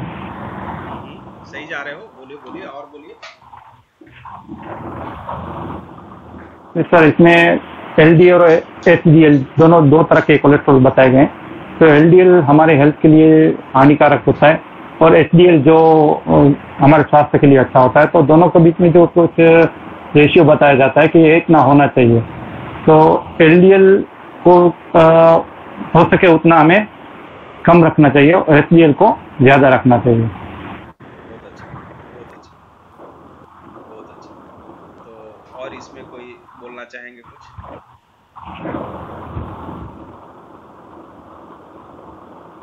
सबसे पहली बात समझना यह है कि आखिर कोलेस्ट्रॉल जब इतना खतरनाक है तो ये है ही क्यों? नहीं होना चाहिए हमारे शरीर में। तो मेरा सवाल है कि ग्लूकोज इतना खतरनाक होकर डायबिटीज हो जाता है, तो ग्लूकोज ही ना हो तो क्या हो? तो देखो, हमारी प्रकृति में ग्लूकोज तो हमारा समझिए कि कमाया हुआ धन है शरीर का। आप रोटी खाओ, चावल खाओ, नॉनवेज खाओ, वेज खाओ, बर्गर खाओ, पिज्जा खाओ, बॉडी को अल्टीमेटली 3 करेंसी समझ में आती है: प्रोटीन, फैट, कार्बोहाइड्रेट और मल्टीविटामिन, मल्टी मिनरल्स। 4, जिसमें 3 मुख्य है: कार्बोहाइड्रेट, प्रोटीन, फैट, और क्वाइंस के रूप में आप ले लो मल्टीविटामिन, मल्टी मिनरल्स। अब ये तीनों चीज है करेंसी हमारे शरीर का। हम कितना भी काम करें, कुछ भी करें, आप कुछ भी खा लो, हमारी शरीर रिकॉग्नाइज करता है इन 3 चीजों, जिसमें कार्बोहाइड्रेट बहुत जरूरी है। कार्बोहाइड्रेट से ही सारी एनर्जी निकल के आती है। जो रेगुलर खर्चे होते हैं वो सब कार्बोहाइड्रेट से ही शरीर करता है। तो कार्बोहाइड्रेट देने वाला, उसका फार्मूला है C6H12O6। कार्बोहाइड्रेट का जो फार्मूला है, साइंस ने देखा कि जो ग्लूकोज का फार्मूला है वही कार्बोहाइड्रेट का फार्मूला है, C6H12O6। ठीक है, तो आप ग्लूकोज खाओ कि आलू खाओ कि रोटी खाओ कि चावल खाओ, ये सब अल्टीमेटली बॉडी में जाके बनाता है ग्लूकोज। तो ग्लूकोज के बिना तो हम जिंदा ही नहीं रह सकते। मतलब कहा गया है कि शरीर शायद आपका जिंदा भी रह जाए थोड़ी देर के लिए, ब्रेन अगले 6 मिनट में मर जाएगा बिना ग्लूकोज का। सो ग्लूकोज वाले कम जिसके शरीर में हो जाता है, जिसे हाइपोग्लाइसीमिया कहते हैं। यह बात आप नोट कर ले, हाइपोग्लाइसीमिया शायद मालूम भी होगा। खास करके ऐसे मरीज में होते हैं जो डायबिटिक है, कोई ज्यादा ओवरडोज ले लिया दवाई, या उस दिन खाना नहीं खाया, फास्टिंग में है और दवाई भी खा लिया है, तो वह व्यक्ति हाइपोग्लाइसीमिया में चला जाएगा, जो कि डायबिटीज से भी खतरनाक बीमारी है। क्योंकि 6 मिनट में ब्रेन डेड हो जाता है हमारा बिना ग्लूकोज का। तो शरीर तो हलचल रहेगा, लेकिन ब्रेन को शुगर नहीं पहुंचा तो तुरंत मर जाएगा। और आप सब जानते हैं कि हमारा अगर ब्रेन डेड तो मनुष्य डेड घोषित कर दिया जाता है ना, ब्रेन डेड को ही डेथ मान लिया जाता है, जो न्यायालय भी कहती है और साइंस भी कहता है। क्योंकि अब वो जिंदा ही रह के क्या करेगा, उसका ब्रेन ही मर गया है। दिल धड़क रहा है, लेकिन वो आधे घंटे का कहानी है। वेंटिलेटर के वजह से जिंदा धड़कन रह सकता है, लेकिन वो मरने वाला है क्योंकि उसका ब्रेन ही नहीं चलेगा। तो ग्लूकोज बहुत जरूरी है। तो हम इस टॉपिक पे थे कि कोलेस्ट्रॉल कौन सा चीज है। तो जो आपने फैट की बात किया, कार्बोहाइड्रेट, प्रोटीन और फैट, फैट को कहते हैं लिपिड भी। तो हमने डाइजेशन में देखा था कि डाइजेशन में लिपिड बहुत जरूरी है। और वो कौन लिपिड का डाइजेशन कहां से शुरू होता है? Anyone remember? सबसे पहला फैट का डाइजेशन कहां पे होता है?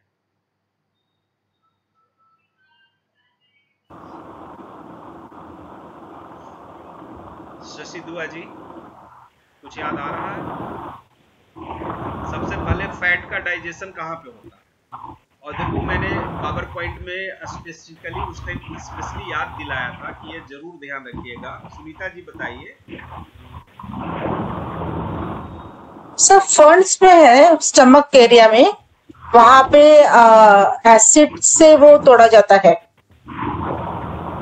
सर लीवर में होता है सर। राइट, देखिए जयेश जी ने सही जवाब दिया है कि जब हम खाना खाते हैं तो पेट में जब जाता है तो HCl खाने को न्यूट्रल तोड़ता है, एसिडिक बना देता है। जो दांतों से नहीं छोटा हुए उसको मोलिकुलर लेवल पे ले जाने का काम पेट में होता है। पेट बने में खाना जो है एसिडिक है। नीचे की तरफ जब वो सरकता है 2-3 घंटे के बाद उसका दरवाजा खुलता है। वो भी एक हार्मोन की वजह से दरवाजा खुलता है। अगर आपकी तबीयत ठीक नहीं है तो आप देखो कई बार डाइजेशन लेट होता है, या कुछ ऐसे खा लिए जो ज्यादा लंबा है, जैसे दाल वगैरह ज्यादा खाएं, प्रोटीन ज्यादा खाएं तो पेट में ज्यादा देर रहेगा क्योंकि एसिड उसको पिघलाता है। लेकिन यहां पर फैट का कोई डाइजेशन नहीं हुआ। डियोडेनम में जब वो पहुंचता है खाना, डियोडेनम याद रखिएगा, डियोडेनम में जब खाना पहुंचता है तो डियोडेनम का एक स्पेसिफिक काम है जो बहुत ही महत्वपूर्ण काम है। देखो डियोडेनम क्यों नाम पड़ा उसका, कोई ध्यान आ रहा है क्या? डियोडेनम नाम क्यों है? लैटिन में डियोडेनम का मतलब होता है 12:1, 12:1, 12 अंगुल के बराबर को डियोडेनम कहते हैं लैटिन में। देखिए 12:1 मतलब बच्चा हो या बड़ा व्यक्ति हो, अगर 1 इंच की मोटाई है तो उसकी लंबाई 12 होगी। 2 इंच की मोटाई है तो लंबाई 24 हो जाएगा। उसकी रेशियो 1:12 ही रहेगा हमेशा। तो हमारी जो डियोडेनम होती है वो डियोडेनम स्मॉल इंटेस्टाइन का पार्ट है, लेकिन सबसे छोटा, बट उसकी मोटाई ज्यादा रहती है। वो खाना को एकदम से फैला देता है। वहां जब वो फैल जाता है ना तो वहां पर बाइल सिक्रेट होता है, लीवर से बाइल एसिड, पित्त, और सबसे पहली बार फैट को इमल्सिफिकेशन वहीं पे होता है डियोडेनम में। सो बाइल का काम ही यही है। What is the function of bile? अगर एक प्रश्न आता है तो डाइजेशन में नहीं बोलूंगा, डाइजेशन और आगे की क्रिया है, बट पहला काम फैट पे हो जाता है, उसको इमल्सिफिकेशन करते हैं। जैसे आपके हाथ में तेल लग गया और तेल कैसे छूटेगा? आप देखो पानी से तो नहीं छुड़वा पाती हैं, आप क्या करती हैं? आप साबुन लगा लेती हैं। तो साबुन क्या करता है? फैट को इमल्सिफाई कर देता है। कपड़े में अगर दाग लगा हुआ है तो आप सर्फ डाल देती है, वो क्या करता है? इमल्सिफिकेशन कर देता है ग्रीसी पदार्थ को। तो ये क्या करता है? उसके जो ग्रीसनेस है ना वो निकाल देता है। बाइल उसमें मिक्स होके वो डाइजेशन के लिए रेडी कर देता है, जो कि आगे जाके लाइपेज नाम का और बाकी चीजों से मिल करके वो लिपिड का डाइजेशन हो जाता है। तो लिपिड जब डाइजेशन होता है ना तो कोलेस्ट्रॉल में बदलता है आगे चल के। अब यहां पर कोलेस्ट्रॉल यहां तक सही है और बहुत ही जरूरी है। हमने ये भी पढ़ा है पीछे कि हमारे शरीर में कोलेस्ट्रॉल की अपनी एक अलग महत्व है और बहुत ही जरूरी भी होता है। ऐसा नहीं है कि सारे कोलेस्ट्रॉल खराब हैं। कैसे? आपके कई हार्मोन ओनली और ओनली कोलेस्ट्रॉल की प्रेजेंस में ही काम करते हैं, खास करके सेक्स हार्मोन, मेल हो या फीमेल। फीमेल में एग्स बिना कोलेस्ट्रॉल के नहीं बनेगा, मेल में स्पर्म बिना कोलेस्ट्रॉल के नहीं बनेगा। आपने ध्यान दिया होगा कि जो व्यक्ति कोलेस्ट्रॉल ज्यादा करते हैं, कोलेस्ट्रॉल की दवाइयां खाते हैं, हेवी डोज पे हैं, उनको इनफर्टिलिटी हो जाता है, मसल वीकनेस हो जाता है। क्यों? इसका साइड इफेक्ट है। कोलेस्ट्रॉल कम नहीं आप कर सकते, बहुत ज्यादा लिमिट से कम करोगे तो शरीर में कोलेस्ट्रॉल जो अच्छे वाले भी है वो भी कम हो जाएगा। जितने भी स्टेरॉयड हार्मोन हमारे बनते हैं, फैट सॉल्युबल विटामिन है। कौन कौन से फैट सॉल्युबल विटामिन है? सर ADE के, एडेक, ADEK, KEDA, हाँ ADEK, एडेक हमने याद किया था डेका, DEKA, डेका। तो विटामिन डी फैट सॉल्युबल होता है, विटामिन ए फैट सॉल्युबल होता है, विटामिन ई फैट सॉल्युबल होता है, विटामिन के फैट सॉल्युबल। अगर आपके शरीर में कोलेस्ट्रॉल ज्यादा कम हो जाएगा तो क्या होगा? ये सब विटामिन भी कम हो जाएंगे, क्योंकि ये तो उसी में घुलनशील है। तो ध्यान रहे, जो व्यक्ति कोलेस्ट्रॉल की दवाइयां ज्यादा लंबा दिनों तक खाता है, उनको ये मल्टीविटामिन ऊपर से लेनी चाहिए, डॉक्टर बताए या ना बताए। क्या है, डॉक्टर के पास 50 काम है।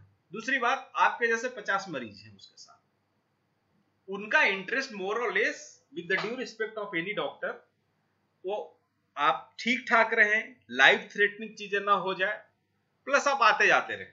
That is the ambition of the any physician और क्लिनिशियन। क्यों? क्योंकि आते जाते रहेंगे तो 5-6 महीने में कुछ ना कुछ रेकनिंग उनको देके जाएंगे ना। लेकिन कुछ चीजें हमें योग में आए हैं तो खुद से करना है। आप समझो कि कोलेस्ट्रॉल की दवाई खा रहे हो, डायबिटीज है, उतनी ज्यादा न्यूट्रिशियस पदार्थ भी नहीं मिल रहा, आजकल मिल रहा है तो सब चीज ये है, खराब है, राइट। तो हम कुछ मल्टीविटामिन खा ले 3-4 महीने, कभी B12 खा लिए, कभी विटामिन डी खा लिए, कभी आयरन खा लिए, कभी कैल्शियम खा लिए, राइट, कभी मिक्स वाला खा लिए। तो ये चीजें जो है, क्योंकि कोलेस्ट्रॉल कमेगा तो मल्टीविटामिन भी कमेंगे, खास के ये वाला। अब जो वाटर सॉल्युबल विटामिन हैं, बाकी सारे वाटर सॉल्युबल हैं। कुछ हार्मोन्स, जैसा कि मैंने बोला सेक्स हार्मोन, मेल और फीमेल दोनों में, गोनेडोट्रोपिन हार्मोन जिसको कहते हैं, ये सब कोलेस्ट्रॉल के प्रेजेंस में ही काम करते हैं। इसके अलावा vitamin D, specially vitamin D का तो कोलेस्ट्रॉल का ही कन्वर्जन होकर के विटामिन डी में बदलता है। वो आपने पढ़ा होगा कि हमारी स्किन के नीचे कोलेस्ट्रॉल का लेयर रहता है, फैट का लेयर रहता है। जब हम सनलाइट में जाते हैं तो सनलाइट से रिएक्शन करके cholesterol converted into vitamin D. तो कोलेस्ट्रॉल इतनी खराब बात नहीं है। तो हमारी चर्चा यहां से शुरू हुआ था कि total cholesterol, triglyceride, low density lipoprotein जिसको LDL कहते हैं, high density lipoprotein, VLDL very low lipoprotein. तो इतने सारे नाम हैं, ये सब करते क्या है? तो कोलेस्ट्रॉल जैसा कि फैट का ही एक पोर्शन है, अगर ये नॉर्मल से ज्यादा बढ़ जाए हमारे शरीर में तो ये सारे जगह फैलेगा। उसी में फैलते फैलते हमारा जो आर्टरीज और वेन्स है, यानी जिससे ब्लड सप्लाई होता है, उसकी वॉल में एक नेचर ने, प्रकृति ने दिया है कि वॉल के लेयर 3 लेयर का बना होता है, उसके बीच में फैट जमा होना शुरू होता है। देखो, अमूमन लोगों को ऐसा लगता है कि ये नली है, मान लो ब्लड का, इसके बीच में फैट आ गया है। नहीं, ये गलत सोच है। इसके बीच में फैट नहीं आएगा। ये जो दीवार है 3 लेयर का बना हुआ नली का, उसमें गैप रहता है और वो मोटा होना शुरू होता है। दीवार, वॉल ऑफ द आर्टरीज, वो 3 लेयर का बना हुआ है। उसमें जब मोटाई आती है तो 2 लॉसेस होते हैं। उसकी विस्कोसिटी चली जाती है, कड़ापन आ जाता है। दूसरा, अब मोटा होगा तो किधर होगा? उसका नीचे की तरफ गैप है, वो छोटा हो जाएगा। You are getting my point? ठीक है। अब जैसे आपके घर में पाइप है, तो पाइप का दीवार अगर मोटा करिएगा तो बाहर की तरफ होगा नहीं, अंदर की तरफ से आपका ल्यूमेन ही छोटा होते चला जाएगा। तो ल्यूमेन अगर छोटा हुआ तो उसमें ब्लड फ्लो बढ़ जाता है, प्रेशर बढ़ जाता है, और इतना ज्यादा फैट जमा होना शुरू कि अंदर से वो कहीं ब्लास्ट कर जाए, तब उसमें फैट बाहर की तरफ निकल आता है। और उस स्थिति में ब्लड को, शरीर को ऐसा मैसेज आता है कि अंदर में आर्टरीज में आर्टरीज फट गया है, तो इसको रिपेयरिंग करने के लिए हम अपना ब्लड भेज दें, प्लेटलेट्स को भेज दें, वो उसको रिपेयरिंग करने के लिए जाता है और रिपेयरिंग जैसे करना शुरू करता है वो ब्लॉक कर देता है पूरा। जैसे कि हमारे शरीर को ऊपर में खरोच लग जाए तो आप देखते हैं ऊपर में एक रेड कलर का लेयर लग जाता है, वो ब्लड आकर के उसको कवर करता है। शरीर के अंदर में जो आर्टरीज है उसके अंदरूनी भाग में अगर बर्स्ट हो गया तो वहां पर जो ब्लॉकेज सेव करने के लिए ब्लड आता है, प्लेटलेट्स आता है, भीड़ इकट्ठा होती है, वो फर्दर सप्लाई को रोक देता है, जिसके वजह से अगर वो ब्लड सप्लाई हार्ट की तरफ जा रहा है तो हार्ट अटैक या एंजाइना या इस्कीमिया होता है और ऐसे व्यक्ति में कोलेस्ट्रॉल रिस्पॉन्सिबल हो जाता है। ये बात समझ में आ रही है ना सभी को? सॉरी। तो वहां पर कोलेस्ट्रॉल की दवाइयां दी जाती है, प्लस ब्लड को थीन करने की भी दवाई दी जाती है, जैसे एस्प्रिन वगैरह खाई जाती है 75 मिलीग्राम का। कोलेस्ट्रॉल वाली दवाइयों के साथ आजकल मिक्स आ रही है कि दोनों साथ साथ खाते रहिए, जिससे कि प्लेटलेट कभी कभी अगर कहीं पर बस्ट, हमारे शरीर में कंटिन्यूअस बस्टिंग चालू रहता है। अगर आप देखें, ऐसा मैं बोलूं कि उस क्रिया को एथेरोस्क्लेरोसिस कहते हैं, ये बात जरूर नोट कर लीजिएगा, ये सवाल आता है। ये कौन सी क्रिया है जिसके वजह से आर्टरीज ब्लॉकेज होना शुरू होता है? उसको सिंपल भाषा में एथेरोस्क्लेरोसिस, आप गूगल पे सर्च करके स्पेलिंग करेक्ट कर लीजिएगा, कहा जाता है। और हार्ट अटैक का एक मुख्य कारण है एथेरोस्क्लेरोसिस। अब एथेरोस्क्लेरोसिस कब हुआ? जब शरीर में कोलेस्ट्रॉल बढ़ा। शरीर में कोलेस्ट्रॉल कब बढ़ा? जब आपकी लाइफस्टाइल बिगड़ी। आपकी लाइफस्टाइल कब बिगड़ी? जब हम 20-25 साल तक सुधरे नहीं तो 30वें साल से बिगड़ा हुआ कहलाएगा। ठीक है, हम खाना में रुके नहीं, एक्सरसाइज हम नहीं। सर इसको रिपीट कर दीजिए जो आपने अभी बोला है, प्लीज रिपीट करेंगे? देखिए, blockage in arteries is called blockage, that is clear. Why it is blocking? Because of process is called atherosclerosis. Atherosclerosis is a lifestyle disorder और ये जन्म से शुरू हो जाता है। मेरे भी शरीर में, आपके भी शरीर में, सबके शरीर में ये चालू ही रहता है, कभी आया कभी गया। देखो, एक योग में मैं कुछ दिन पहले पढ़ रहा था, आपको मालूम है हमारे शरीर में हर 6 साल के बाद एक भी सेल वो नहीं रहता है जो 6 साल पहले था। ध्यान दीजिएगा मैंने क्या कहा। 6 साल पहले दीपा खत्री जी का शरीर में जो सेल दीपा जी के नाम से जाना जाता था वो सब बदल गया 6 साल बाद। यानी कि आज अगर मैं 50 साल का हूं तो मैंने अपने जीवन में अभी तक कितने बार सेल बदल चुका? टोटल पंकज सिन्हा बदल गया। मैंने 7 साल में बोला, उसको 5 साल पकड़ लो तो 10 बार हमारा पूरा सेल चेंज हो गया। तो क्या हम वही पर्सन हैं जो आज से बचपन में थे, या जो 10 साल के थे या 20 साल के थे?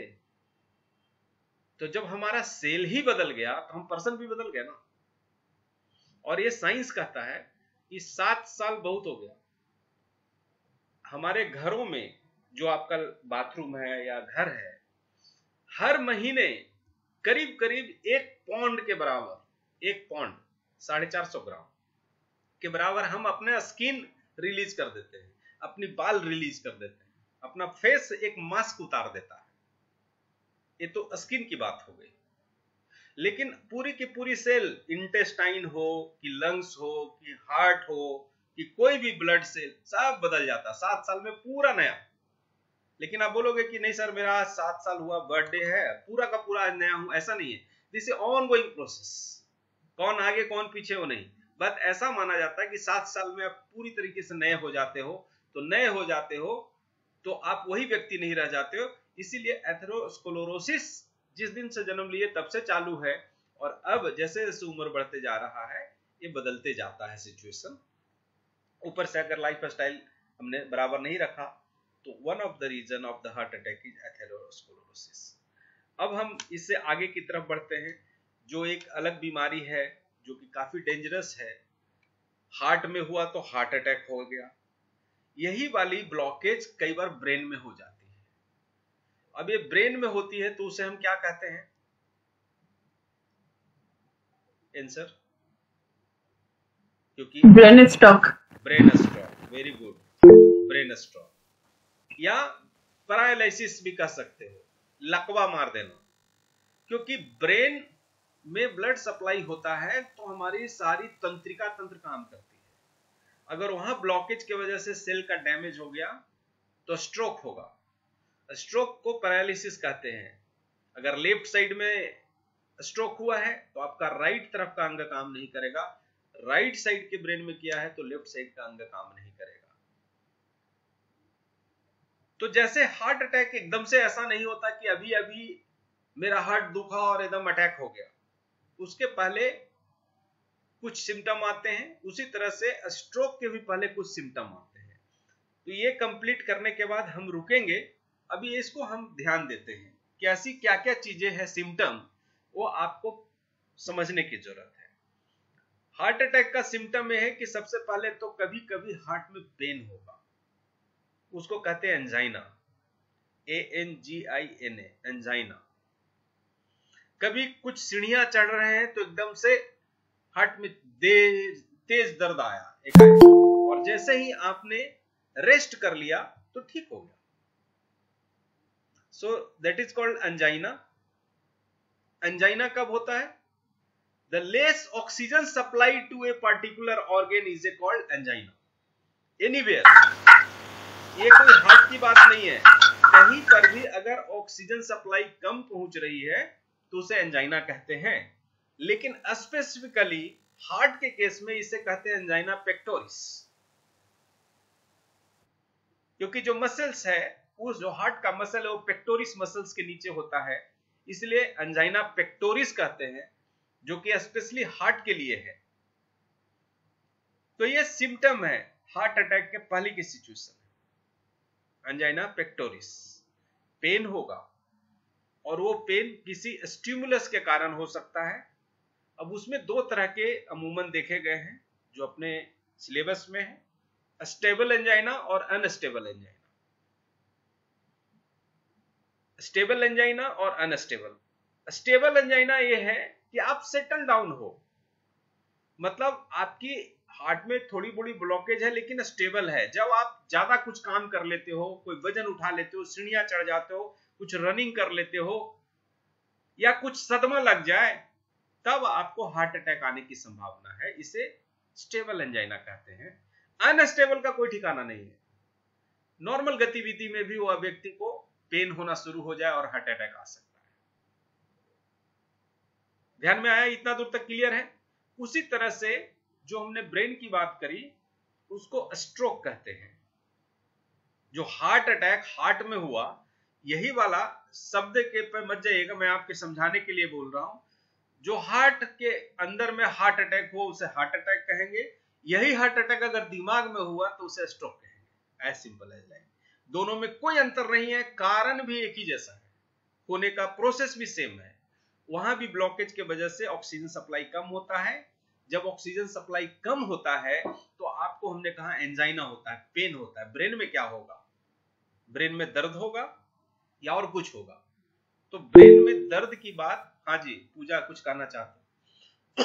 नहीं सर, मैं तो बता रही थी कि स्लर्ड स्पीच वगैरह मोस्टली कॉमन सिम्टम होता है जब स्ट्रोक के जो प्राइमरी स्टेज है उसे TIA कहते हैं। TIA, ट्रांजिएंट इस्केमिक अटैक, उसका नाम है TIA, ट्रांजिएंट इस्केमिक अटैक। ये क्या चीज है? जैसे हार्ट में थोड़ा सा आया, पेन किया, सेटल डाउन हो गया, आपने रेस्ट कर लिया। ट्रांजिएंट इस्केमिक अटैक ऐसा है कि मैं आपसे बात कर रहा हूं, हम सब पढ़ाई कर रहे हैं, एकाएक एक झटका आया और 1 सेकंड के लिए मैं लॉस हो गया। 1 सेकंड के लिए मेरे आंखों के सामने अंधेरा छा गया, या एक साइड हो गया मैं, या गिरते गिरते बचा। समझे? तो ये ब्रेन में सप्लाई 1 सेकंड के लिए रुका कोई खास ऑर्गन के वजह से, तो ये सिम्टम है, ये बताएगा। या आप क्रिकेट खेल रहे हो, घर में कुछ किचन में काम कर रहे हो, कोई भी काम कर रहे हो, स्ट्रेस वाला है, या आपने कोई न्यूज सुना, किसी का फोन आ गया, एकाएक 2 सेकंड के लिए एकदम सुन्न हो गए, या बाथरूम में आप गिर गए, इसको कहते हैं, और आप फिर अपने आप ठीक भी हो गए। अगर ऐसी सिचुएशन मिली है तो आप अलर्ट हो जाओ। इसको, ये जो है ना, यहां पर सोनोग्राफी की जाती है, यहां से जो ब्लड जाता है ऊपर, राइट। सो उसमें अगर ब्लॉकेज है तो ब्रेन को कम जा रहा है ऑक्सीजन, और उसके वजह से TIA, ट्रांजिएंट इस्केमिक अटैक हुआ है, जो कल बदल के क्लियर कट स्ट्रोक में बदल जाएगा। तब या तो मौत हो जाएगी, नहीं तो एक पूरा अंग पैरालाइज्ड हो जाएगा। तो ट्रांजिएंट इस्केमिक अटैक लोग इग्नोर करते हैं, उन्हें लगता है अरे कुछ नहीं, वीकनेस था, कल रात में नहीं सोया था, या मैंने कुछ ज्यादा टेंशन ले लिया है, इसके वजह से हुआ है। Very very serious condition. ऐसे इग्नोरेंस नहीं करना है ब्रेन के मामले में। और ये दोनों इंपॉर्टेंट ऑर्गन इसलिए है कि हार्ट बंद तो भी मृत्यु, ब्रेन बंद तो 100% मृत्यु। इसके बाद डायबिटीज के रिस्क क्या क्या है। आपने अनट्रीटेड हो, मान लो हाइपरटेंशन के ट्रीटमेंट नहीं लेते हो, तो क्या फर्क पड़ेगा। तो स्ट्रोक होने के एक हाइपरटेंशन कारण है। स्ट्रोक यानी TIA, कोलेस्ट्रॉल बढ़ा हुआ हो, या हाइपरटेंशन बढ़ा हुआ लगातार है, तो भी ये सब चीजें, हार्ट अटैक भी हो सकता है। डायबिटीज को अगर अनट्रीटेड रखेंगे तो क्या हो सकता है, जरा सोचो। और मैं एक्सपेक्ट करूंगा आंसर। इसके बाद हम क्लोजिंग सेरेमनी की तरफ बढ़ जाएंगे, क्योंकि 4:30 होने को जाएगा। तो हम 1.5 घंटा से ज्यादा देर से बैठे हैं एक दूसरे के सामने। डायबिटीज अगर अनट्रीटेड हो तो क्या क्या कॉम्प्लिकेशंस हो सकता है। वेरी कॉमन क्वेश्चन, आपके YCV 6 में प्रश्न आएगा कि what are the complication of diabetes. Sir, kidney damage, eyes में डैमेज हो सकता है, और ब्लाइंडनेस आ सकती है, और उसमें स्ट्रोक और हार्ट डिसीज के चांसेस भी हो सकते हैं। ठीक है, तो सिंपल एंड स्वीट, 2 तरह के डिजीजेज होती है डायबिटीज के फर्दर कॉम्प्लिकेशन। उसको आप लिखिए माइक्रोवेस्कुलर कॉम्प्लिकेशन और दूसरा मैक्रोवेस्कुलर कॉम्प्लिकेशन। सो डायबिटीज कॉम्प्लिकेशन 2 तरह के हैं, microvascular complication and macrovascular complication. तो माइक्रोवेस्कुलर कॉम्प्लिकेशन क्या है? ऐसा वेस्कुलर जो छोटे छोटे हो, वो डैमेज हो गया तो उसे माइक्रोवेस्कुलर कॉम्प्लिकेशंस कहेंगे। वो कौन कौन सा है? तो माइक्रोवेस्कुलर में 3 बीमारी आती है, न्यूरोपैथी, नेफ्रोपैथी एंड तीसरा retinopathy. Neuropathy, nephropathy and retinopathy, यानी कि किडनी खराब हो सकता है, नेफ्रोपैथी। रेटिना, जो उन्होंने कहा पूजा जी ने कि आंखें खराब हो सकती है, रेटिनोपैथी। और न्यूरोपैथी, आपके जो नर्व्स एंडिंग है, जैसे पैरों में नर्व्स, हाथ में नर्व्स, उधर सेंसेशन गायब हो जाएगी। आपके पैर में चोट लगेगा, आपको मालूम नहीं चलेगा, हाथ में हाथ जल जाएगा, मालूम नहीं चलेगा। इसीलिए डायबिटीज के मरीज को हमेशा अच्छे जूते पहनना चाहिए, खाली पैर घूमना नहीं चाहिए, क्योंकि यह माना जाता है कि 5-10 साल से डायबिटीज है तो आपकी नर्व एंडिंग डैमेज हो चुकी है, जो न्यूरॉन्स हैं वो ब्लंट हो गए। हम छू के बता देंगे कि ये गर्म है, ठंडा है। जिनको डायबिटीज लंबा है वो नहीं बता सकते, उनके हाथ में सुइयां गड़ जाएगी फिर भी फील नहीं होगा, या फील होगा तो उनको हल्का फील होगा, क्योंकि उनकी नर्व जो मैसेज देता था फास्टली वो रुक जाएगा। इसलिए डायबिटीज के मरीज को नुकीले चीजें के आसपास काम नहीं करना चाहिए। जाड़े के दिनों में अगर गीजर से नहाना है तो सोच समझ करके किसी से भरवा ले पानी, नहीं तो ज्यादा गर्म से आप नहा लेंगे, आपको फील ही नहीं होना, हाथ में फील होगा नहीं, पीठ में फील हो जाएगा, सर पे डालेंगे फील हो जाएगा। एक्सट्रीमिटीज, हैंड, नोज, लेग्स, ज्यादातर डायबिटीज के मरीज का क्या कॉम्प्लिकेशन है? आप देखो, कई लोगों को पैर में घाव हो जाता, वो ठीक ही नहीं होता,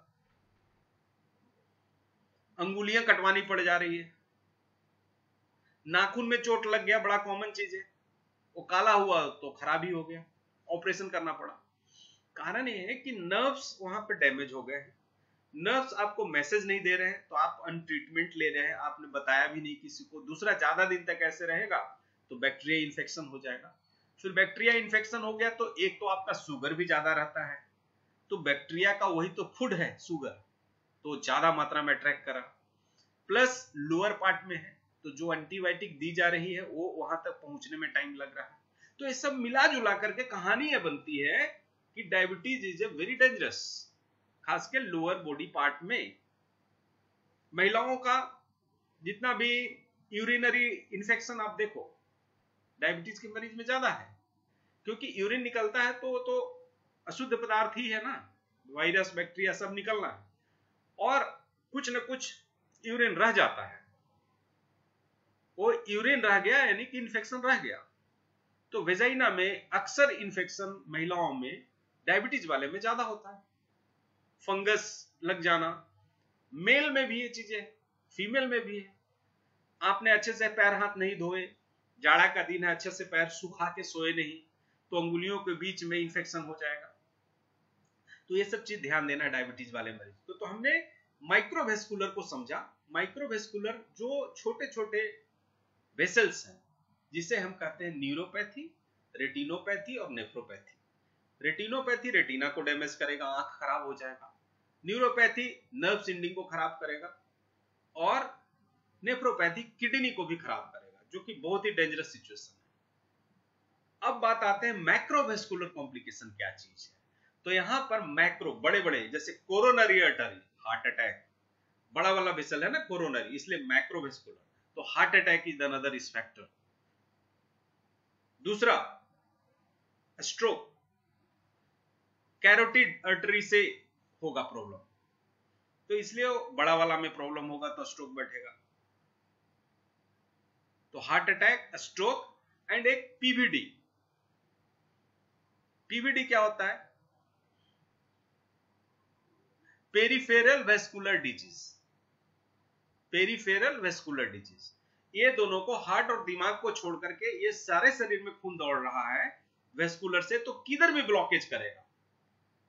पैरों में ब्लॉक हो गया, डीप वेन के अंदर में प्रॉब्लम हो सकता है, क्योंकि हमारे शरीर में नली ही नली लगे हुए हैं चारों तरफ, तो हर जगह ये ब्लॉक कर देगा। इसलिए डायबिटीज को एक और बात कहते हैं कि diabetes is no more related with just sugar, it is a vascular disease. It is a vascular disease.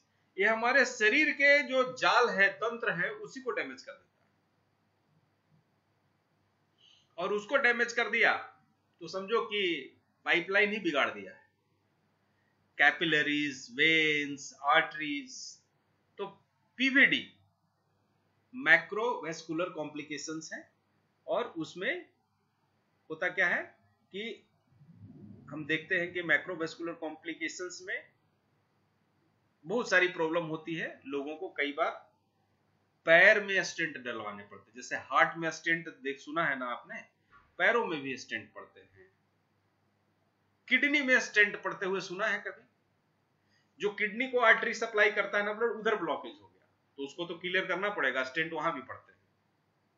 So heart में स्टेंट तो पड़ते हैं, ये तो काफी कॉमन सुना होगा। इधर ब्रेन में भी पड़ते हैं, पूरे बॉडी में कहीं भी स्टेंट पड़ सकता है। So that's all. Any questions for regarding this today's topic? 1 घंटा 23 मिनट से हम लोग बातें कर रहे हैं। सर पैर में कहाँ स्टंट पड़ते हैं, थोड़ा क्लियर करेंगे? देखिए, पैर में कोई भी जो आर्टरीज या वेन्स हैं, जिसमें कि अगर देखो ये तो आपने सुना होगा कि पैरों में हमारे जो आर्टरीज है जो नीचे तक ब्लड को लेके जाते हैं, और फिर जो लौटने वाला है वो वेन्स है, करेक्ट? जी सर। वेन्स में नहीं पड़ते हैं क्योंकि वेन्स में ऑलरेडी वॉल्व होते हैं। आर्टरीज में अगर ब्लॉकेज है तो पड़ेगा, क्योंकि ब्लड अगर नहीं जाएगा पैरों तक बराबर तो पैर कमजोर हो जाएंगे। तो कई खिलाड़ियों वगैरह में देखा गया है कि बहुत पेन है उसको कंटिन्यूअसली, तो देखा गया कि उसके पीवीडी बोलते हैं, जिसको पेरिफेरल वेस्कुलर डिजीज, वेस्कुलर खराब हो जाता है, तो उसमें स्टेंट डाल करके उसको ब्लड सर्कुलेशन बढ़ा दी जाती है। एग्जैक्टली कहां पड़ेगा? कहीं भी पड़ सकता है मैडम। जिधर भी वेस्कुलर खराब हुआ उधर एक नया पाइप लगा देना है, या ऐसा पाइप मतलब स्प्रिंग के जैसा होता है, वो पाइप दब गया है ना, उसको खोल देगा। उसमें डाल दिया जाता है, जिससे वो वापिस वहां से ब्लड सर्कुलेशन बढ़े। ठीक है, शशि जी पूछिए। शशि दुआ जी, आप कहाँ से? सर ये पूछना था कि आप पंजाब से हो? हरियाणा? हरियाणा से सर, वेरी गुड, फरीदाबाद से। बहुत अच्छा। हाँ जी, हाँ पूछिए। सर मुझे पूछना था, जो हार्ट में स्टंट डलते हैं या पेस मेकर डलता है तो उसका क्या काम रहता है, वो कैसे काम करता है फिर? देखिए, आपने दो सवाल किया है। स्टेंट अलग चीज है, पेस मेकर अलग चीज है। हार्ट में पेस मेकर तब डाले जाते हैं जब हम लोग पढ़ेंगे आने वाले कोई वीकेंड में कि हमारे हार्ट में ऐसे नोड को, 4 तरह के नोड हैं हमारे।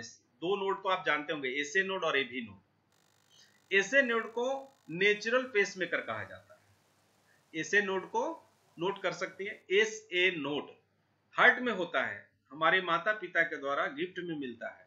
इसके लिए कोई पैसा खर्च नहीं करना पड़ता, यानी इनबिल्ट आप लेके आते हो एसे नोड, जिसे नेचुरल पेस मेकर कहा जाता है।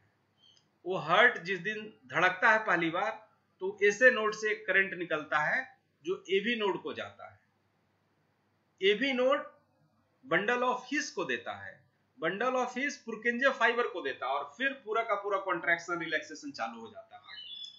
यानी पहला दिन जिस दिन मां के पेट में हम जाते हैं, तो एसे नोड सबसे पहली बार धड़ से करता है। आप देखो, पहले महीने में सबसे पहले तो यही काम शुरू हो जाता ना, सबसे पहले मां को फील हो जाता कि मेरे पेट में बेबी है।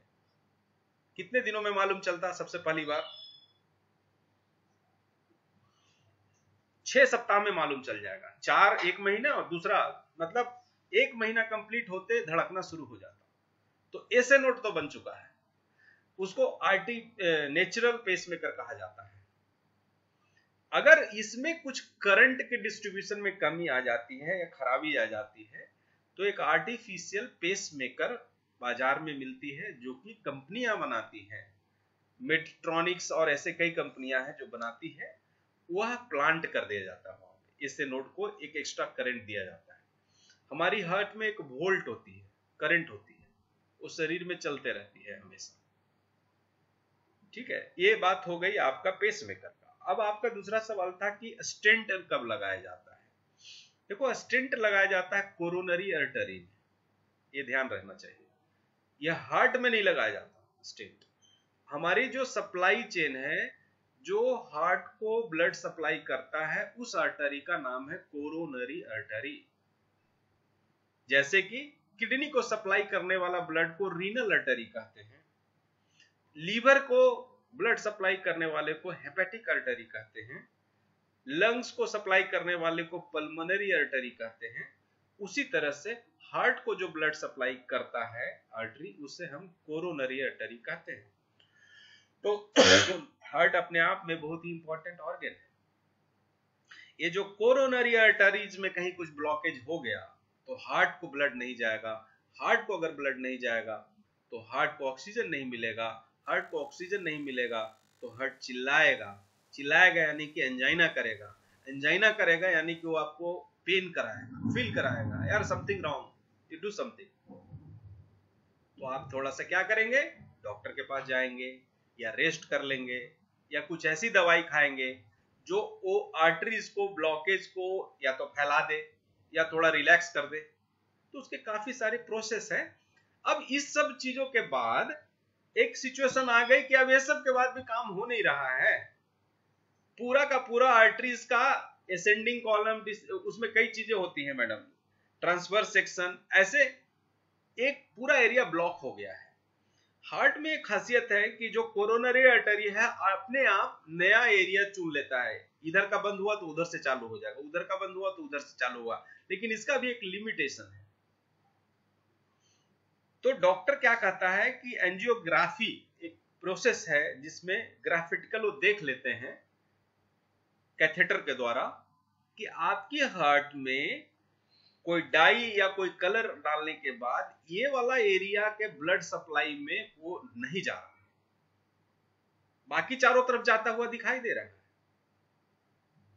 तो वो अंदाजा कर लेते कि इसका मतलब ये जहां तक जा रहा है वहां तक ठीक है, उसके आगे नहीं दिखाई दे रहा है, यानी वहां से आगे बढ़ नहीं रहा है, यानी कि वहां ब्लॉकेज है। दीपा मैडम आपको ध्यान में आ रहा है ना? गुड। तो वो क्या करते हैं कि एक स्टेंट डालते हैं, एक स्प्रिंग डालते हैं, और जहां पे ब्लॉकेज है वहां जाके छोड़ाते हैं। तो स्प्रिंग क्या है? मेटल का है, वो टाइट रहता है, वो खोल देता है, फिर अपने आप सप्लाई वहां पर चालू हो जाता है। That is a very simple. Plumbing का काम आपने देखा है ना घरों में, तो हमारे मतलब with the due respect of the doctors, I am not saying कि doctor is a doing plumbing job, but just for your better understanding I am quoting this word, कि आपकी हार्ट में जो कहीं कॉर्नर में कहीं कुछ ब्लॉकेज है, उसको अगर कोई कार्डियोलॉजिस्ट खोल के दे रहा है तो एक तरह से वही इसी तरह का काम है। वहां पर स्प्रिंग लगा दिया जाता है, थोड़ा सा होल को बड़ा कर दिया जाता है, बट बहुत ही केयरफुल और बहुत ही सावधानी से करना पड़ता है, क्योंकि ऑलरेडी वो बहुत ही पतला छेद रहता है, पतला नली रहती है, उसमें कहीं इधर उधर फट फुट गया ना तो लेना का देना हो जाएगा। इसलिए डॉक्टर को ये बहुत ही मेहनत और बहुत ही फ्रैंक, इसको कार्डियोलॉजिस्ट सारे लोग नहीं करते हैं, इन्वेसिव नॉन इन्वेसिव दो तरह के कार्डियोलॉजिस्ट होते हैं। जो इंटरवेंशन करते हैं उसको इंटरवेंशन कार्डियोलॉजिस्ट कहते हैं, और केवल क्लिनिकल प्रैक्टिस करते हैं उसे कार्डियोलॉजिस्ट कहते हैं, नॉन इन्वेसिव कार्डियोलॉजिस्ट। ठीक है, चलिए ये तो जस्ट आपके लिए एक्स्ट्रा जानकारी हो गई। इसके अलावा कोई प्रश्न और है? मैडम आशा करता हूं शशि जी आपको समझ में आया होगा आपका सवाल जो आपने किया था। ठीक है जी sir, thank you sir. Yes fine, तो आज हम यहीं पे रुकते हैं। जयेश भाई आप हैं? चलिए तो जी सर। तो हम लोग शांति पाठ कर लेते हैं और क्लास को अंत करते हैं, और अगर इससे संबंधित कुछ और सवाल हो तो आप ग्रुप में डालिएगा, मैं हूं ही वहां पर। बाकी बहुत सारे हमारे कलीग्स हैं, डॉक्टर अक्षय प्रजापति जी दिखाई दे रहे हैं, नमस्ते सर।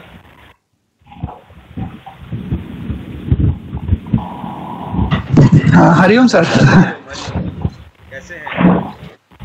बस आपकी आवाज सुन के जो ऑक्सीटोसिन हार्मोन इनके जो होता है ना वो होता है आपका। मुझे ऐसा लगा कि भाई एमबीबीएस के ऊपर की जो स्टडी होती है ना वो आप इन लोगों को सिखा रहे हो। अच्छा ठीक है चलिए, बहुत अच्छा लगा। अच्छा सर, कोई बात नहीं, देखिए बहुत ही तरीके से अगर जी मलिक सर कुछ कह रहे हैं। हाँ सर, बहुत ही अच्छा ज्ञानवर्धन हुआ सर, बहुत ही बढ़िया, thank you very much sir. मेरी एक रिक्वेस्ट है आपसे, बोल सकती हूँ? देखिए सर आपने तो आज बोल रही है और अयोध्या बोलिए। चलिए अयोध्या जी आप बोलिए। सर साधना जी को म्यूट करना होगा तभी आवाज क्लियर आएगी। अच्छा चलिए मैं कर दूं। आप दोनों एक ही लोग तो नहीं हो ना? नहीं सर, मैं अलग हूँ, साधना जी का अलग था। अयोध्या गुरु जी पुणे से हैं, राइट? हाँ सर हाँ। बोलिए। ओके सर, मेरी रिक्वेस्ट है कि अभी हमने थेरेपिस्ट किया है, यानी कोर्स हुआ, सर्टिफिकेट मिल गए, लेकिन हमें ना थेरेपी देना है बीपी, और अभी आज जो आपने लिया है शुगर वाले, ये कैसे लिए, ये प्रश्न हो सकता है इन स्टूडेंट का, और ये हमें एग्जामिनर भी पूछेगा, तो आपको आप एज अ डॉक्टर तो हमें इसके ऊपर थोड़ा सा अच्छा सा ये कर सकते हैं मार्गदर्शन, इसलिए आपको ये क्वेश्चन है मेरी तरफ से, कभी भी आप आंसर दे सकते हैं ग्रुप में, आज ही दे ऐसा नहीं है। क्वेश्चन बोलिए। क्वेश्चन यही है सर मेरा कि बीपी वाला पेशेंट हमारे पास आए तो हम उसको ट्रीट कैसे करें? योग थेरेपिस्ट मतलब डायबिटीज वाला, शुगर वाला, या हार्ट में कुछ एंजाइना वगैरह है, थोड़ा बहुत उसको शक है, वो कैसे हो सकता है? बहुत अच्छा सवाल है आपका। और उसी के लिए देखिए सबसे पहली बात हमें ये समझना है और एक्सेप्ट करना है, किसी भी डॉक्टर की दवाई को हम बंद नहीं करेंगे। दवाई बंद करने का अधिकार डॉक्टर को ही है जो उन्होंने प्रिस्क्राइब किया है, और ना हम क्लेम करेंगे कि आपकी दवाई बंद हो जाएगी। हाँ, हम ये क्लेम करेंगे कि आपकी बीमारी कम हो जाए अगर आपने मेरे बताए मार्गदर्शन को फॉलो करेंगे और डॉक्टर साहब की बताई दवाइयां खाते रहेंगे तो आप पूर्ण रूप से ठीक भी हो सकते हैं। लेकिन मैं ये गारंटी नहीं लेता हूं कि आप वो बंद कर दीजिए मैं ठीक कर दूंगा ना, बिल्कुल ऐसी गलत बात नहीं कीजिए। वो एविडेंस बेस्ड मेडिसिन चल रहा है, we have full respect for that. उन्होंने कुछ कारण से लिखा है। हाँ, आप ऐसी कोशिश कराएं कि उसकी शुगर लेवल अपने आप नॉर्मल होने लगे तो डॉक्टर साहब खुद बंद कर देंगे। अगर उसकी ब्लड प्रेशर अपने आप नॉर्मलाइज होने लगेगा तो खुद बंद हो जाना है दवाई, हमें उसके लिए कुछ करना ही नहीं है। रही बात क्या करना है, आपका सवाल यह है यदि कि आखिर करना कैसे है, वो चीज के लिए हम लोग बात करेंगे, ठीक है ना। Life style modification, simple and sweet. Life style modification कैसे हो सकता है? तो जो प्रकृति का दिया हुआ चीजें हैं उसी को उपयोग में अगर वो व्यक्ति कर ले तो मेरे हिसाब से 99% लोगों को ये शिकायत दूर हो जाएगा कि उसमें ये बीमारी रह गई है, खास के डायबिटीज और खास के टाइप 2 डायबिटीज एंड हाइपरटेंशन, ये दोनों की बात करूं। मैंने क्या कहा, प्रकृति ने जो चीजें दिया है उसका उपयोग करें, बाकी सब बंद। जैसे गर्मी है तो एसी में नहीं रहना, बिल्कुल नहीं रहना। जो प्रकृति ने दिया है, आप बोलेंगे कि सर खाना क्या खाएगा, तो प्रकृति ने क्या दिया है खाना? फ्रूट्स दिया है, चना दिया है, गेहूं दिया है, चावल दिया है। उसको आग पे पकाना नहीं है, जो चीजें आप पकाए हुए खा सकते हो उसको खा लो। बोलेंगे चावल कैसे खाएंगे?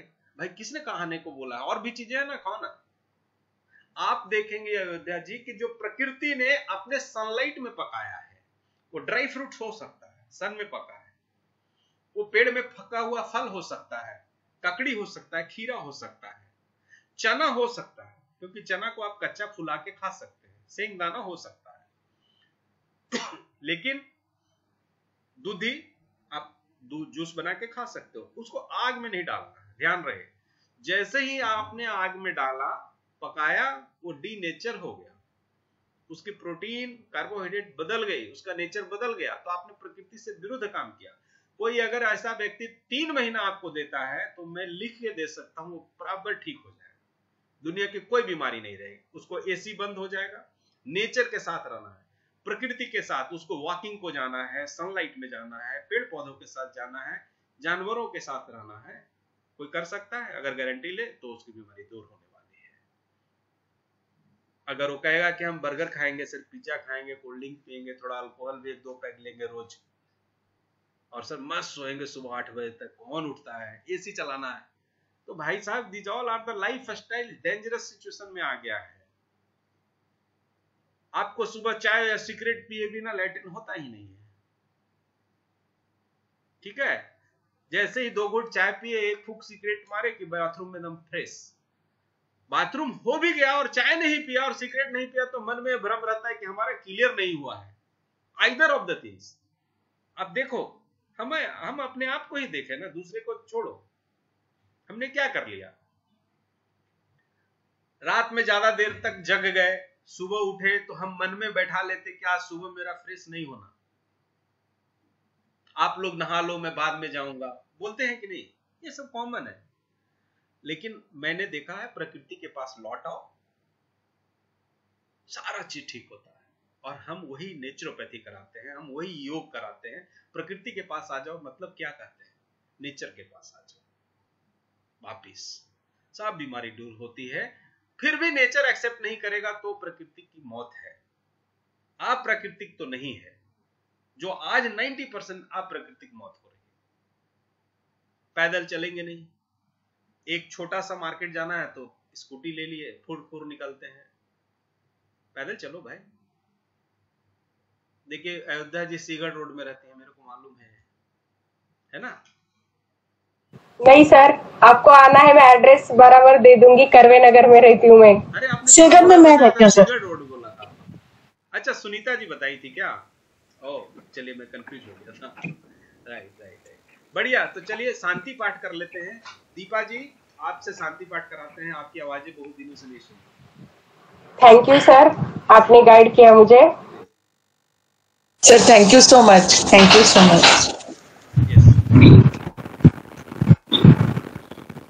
Deepa ji, over to you. हाँ, धन्यवाद। नमस्कार मुद्रा में। सर्वे भवन्तु सुखिनः, सर्वे सन्तु निरामया, सर्वे भद्राणि पश्यन्तु, मा कश्चित् दुःखभाग् भवेत्। ओम शांति शांति शांति।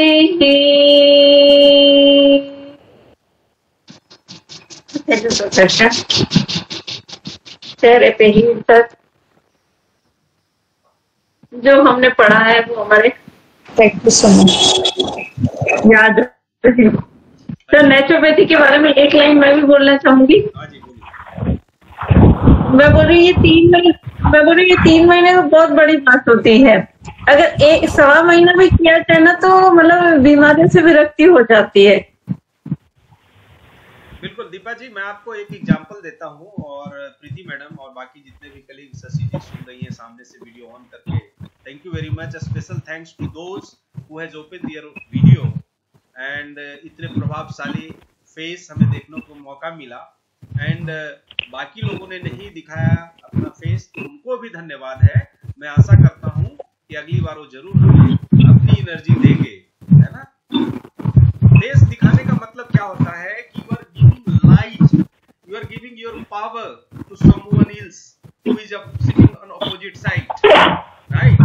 इसका ये मतलब नहीं होता है कि भाई नहीं मैं नहीं दिखाना, इसका यही होता है कि वो हम कैसे पहचानते हैं। प्रीति जी को कितने दिनों के बाद मिल रहे हैं रोज, लेकिन इनका चेहरा देखते ही हम आइडेंटिफाई कर लेते हैं। So that is the beauty. एक लाइट आती है वहां से जो मेरे आंखों से टकराती है और वो हमें बताती है मेरे ब्रेन को ये प्रीति चोपड़ा है, ये जय सोनी है। तो बाकी हमें पढ़ने पड़ता है, जैसे नाम तो अच्छा वो होंगे, नहीं भी हो सकता। तो चलिए, विजय जी भी दिखाई दी, बहुत अच्छा। विजय जी आपका फोटो देखा मैंने कि आपने न्यूज़पेपर में छा गए, धन्यवाद, क्या कमाल करते हैं, तो बहुत अच्छी बात है। तो हम लोग ये बात कर रहे थे कि जैसे कि दीपा जी ने बताया कि 1 महीना में ही नेचुरोपैथी में रिजल्ट मिलता है ना, मिलता है, बिल्कुल मिलता है, लेकिन 1 महीना भी हम देने को तैयार नहीं होते। प्रॉब्लम ये होता है। और अगर किसी ने दे दिया, तो मैं एक कह रहा था, एक अमेरिका की स्टडी है मैडम, और बड़ा ही इंटरेस्टिंग स्टडी है।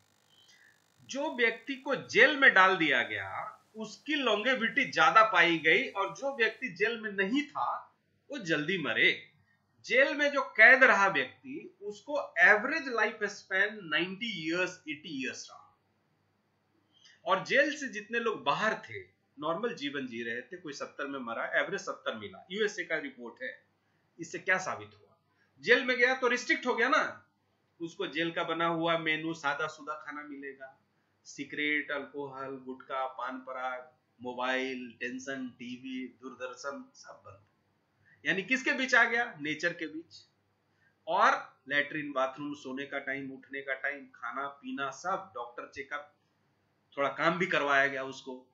आई चलो इधर आओ, हल जोतो, ये करो वो करो, पत्थर तोड़वाया। चलो हम लोग बोलते हैं ना, वो महाराष्ट्र में एक नहीं बोलता कि अजीत पवार जी घिसिंग घिसिंग, क्या वो अपन फडणवीस साहब ने एक बड़ा डायलॉग बोला था कि जेल में जाके चक्की पीसते हैं लोग। एक्चुअली में मेहनत कराना पर्पस है, चक्की पीसना नहीं, कुछ तो काम कराओ। तो जेल में रहने वाला व्यक्ति शुद्ध हो जाता, सही हो जाता। आज हम जेल किसको कहते हैं? वह जेल तो एक जेल है। नेचुरोपैथी सेंटर जो चलाते हैं ना, हम तो कहते हैं आर्टिफिशियल जेल ही है। You wanted to be arrested, you most welcome, you come here, I will arrest you and release you after 10 days in the total metamorphosis happen. 10 दिन में आपका जीवन में पूरा बदल जाएगा। कारण कि 10 दिन आपको वो खाना है जो हम देने वाले। सुबह में जूसेस मिलेंगे, योगा होगा, प्राणायाम होगा, लंच के टाइम में कुछ और मिलेगा, चाय बंद हो जाना है। तो यही चीजें बदल जाती है। 100% रिजल्ट है मैडम, खूब जबरदस्त। सही बात है ना दीपा जी, यही कर रही थी आप?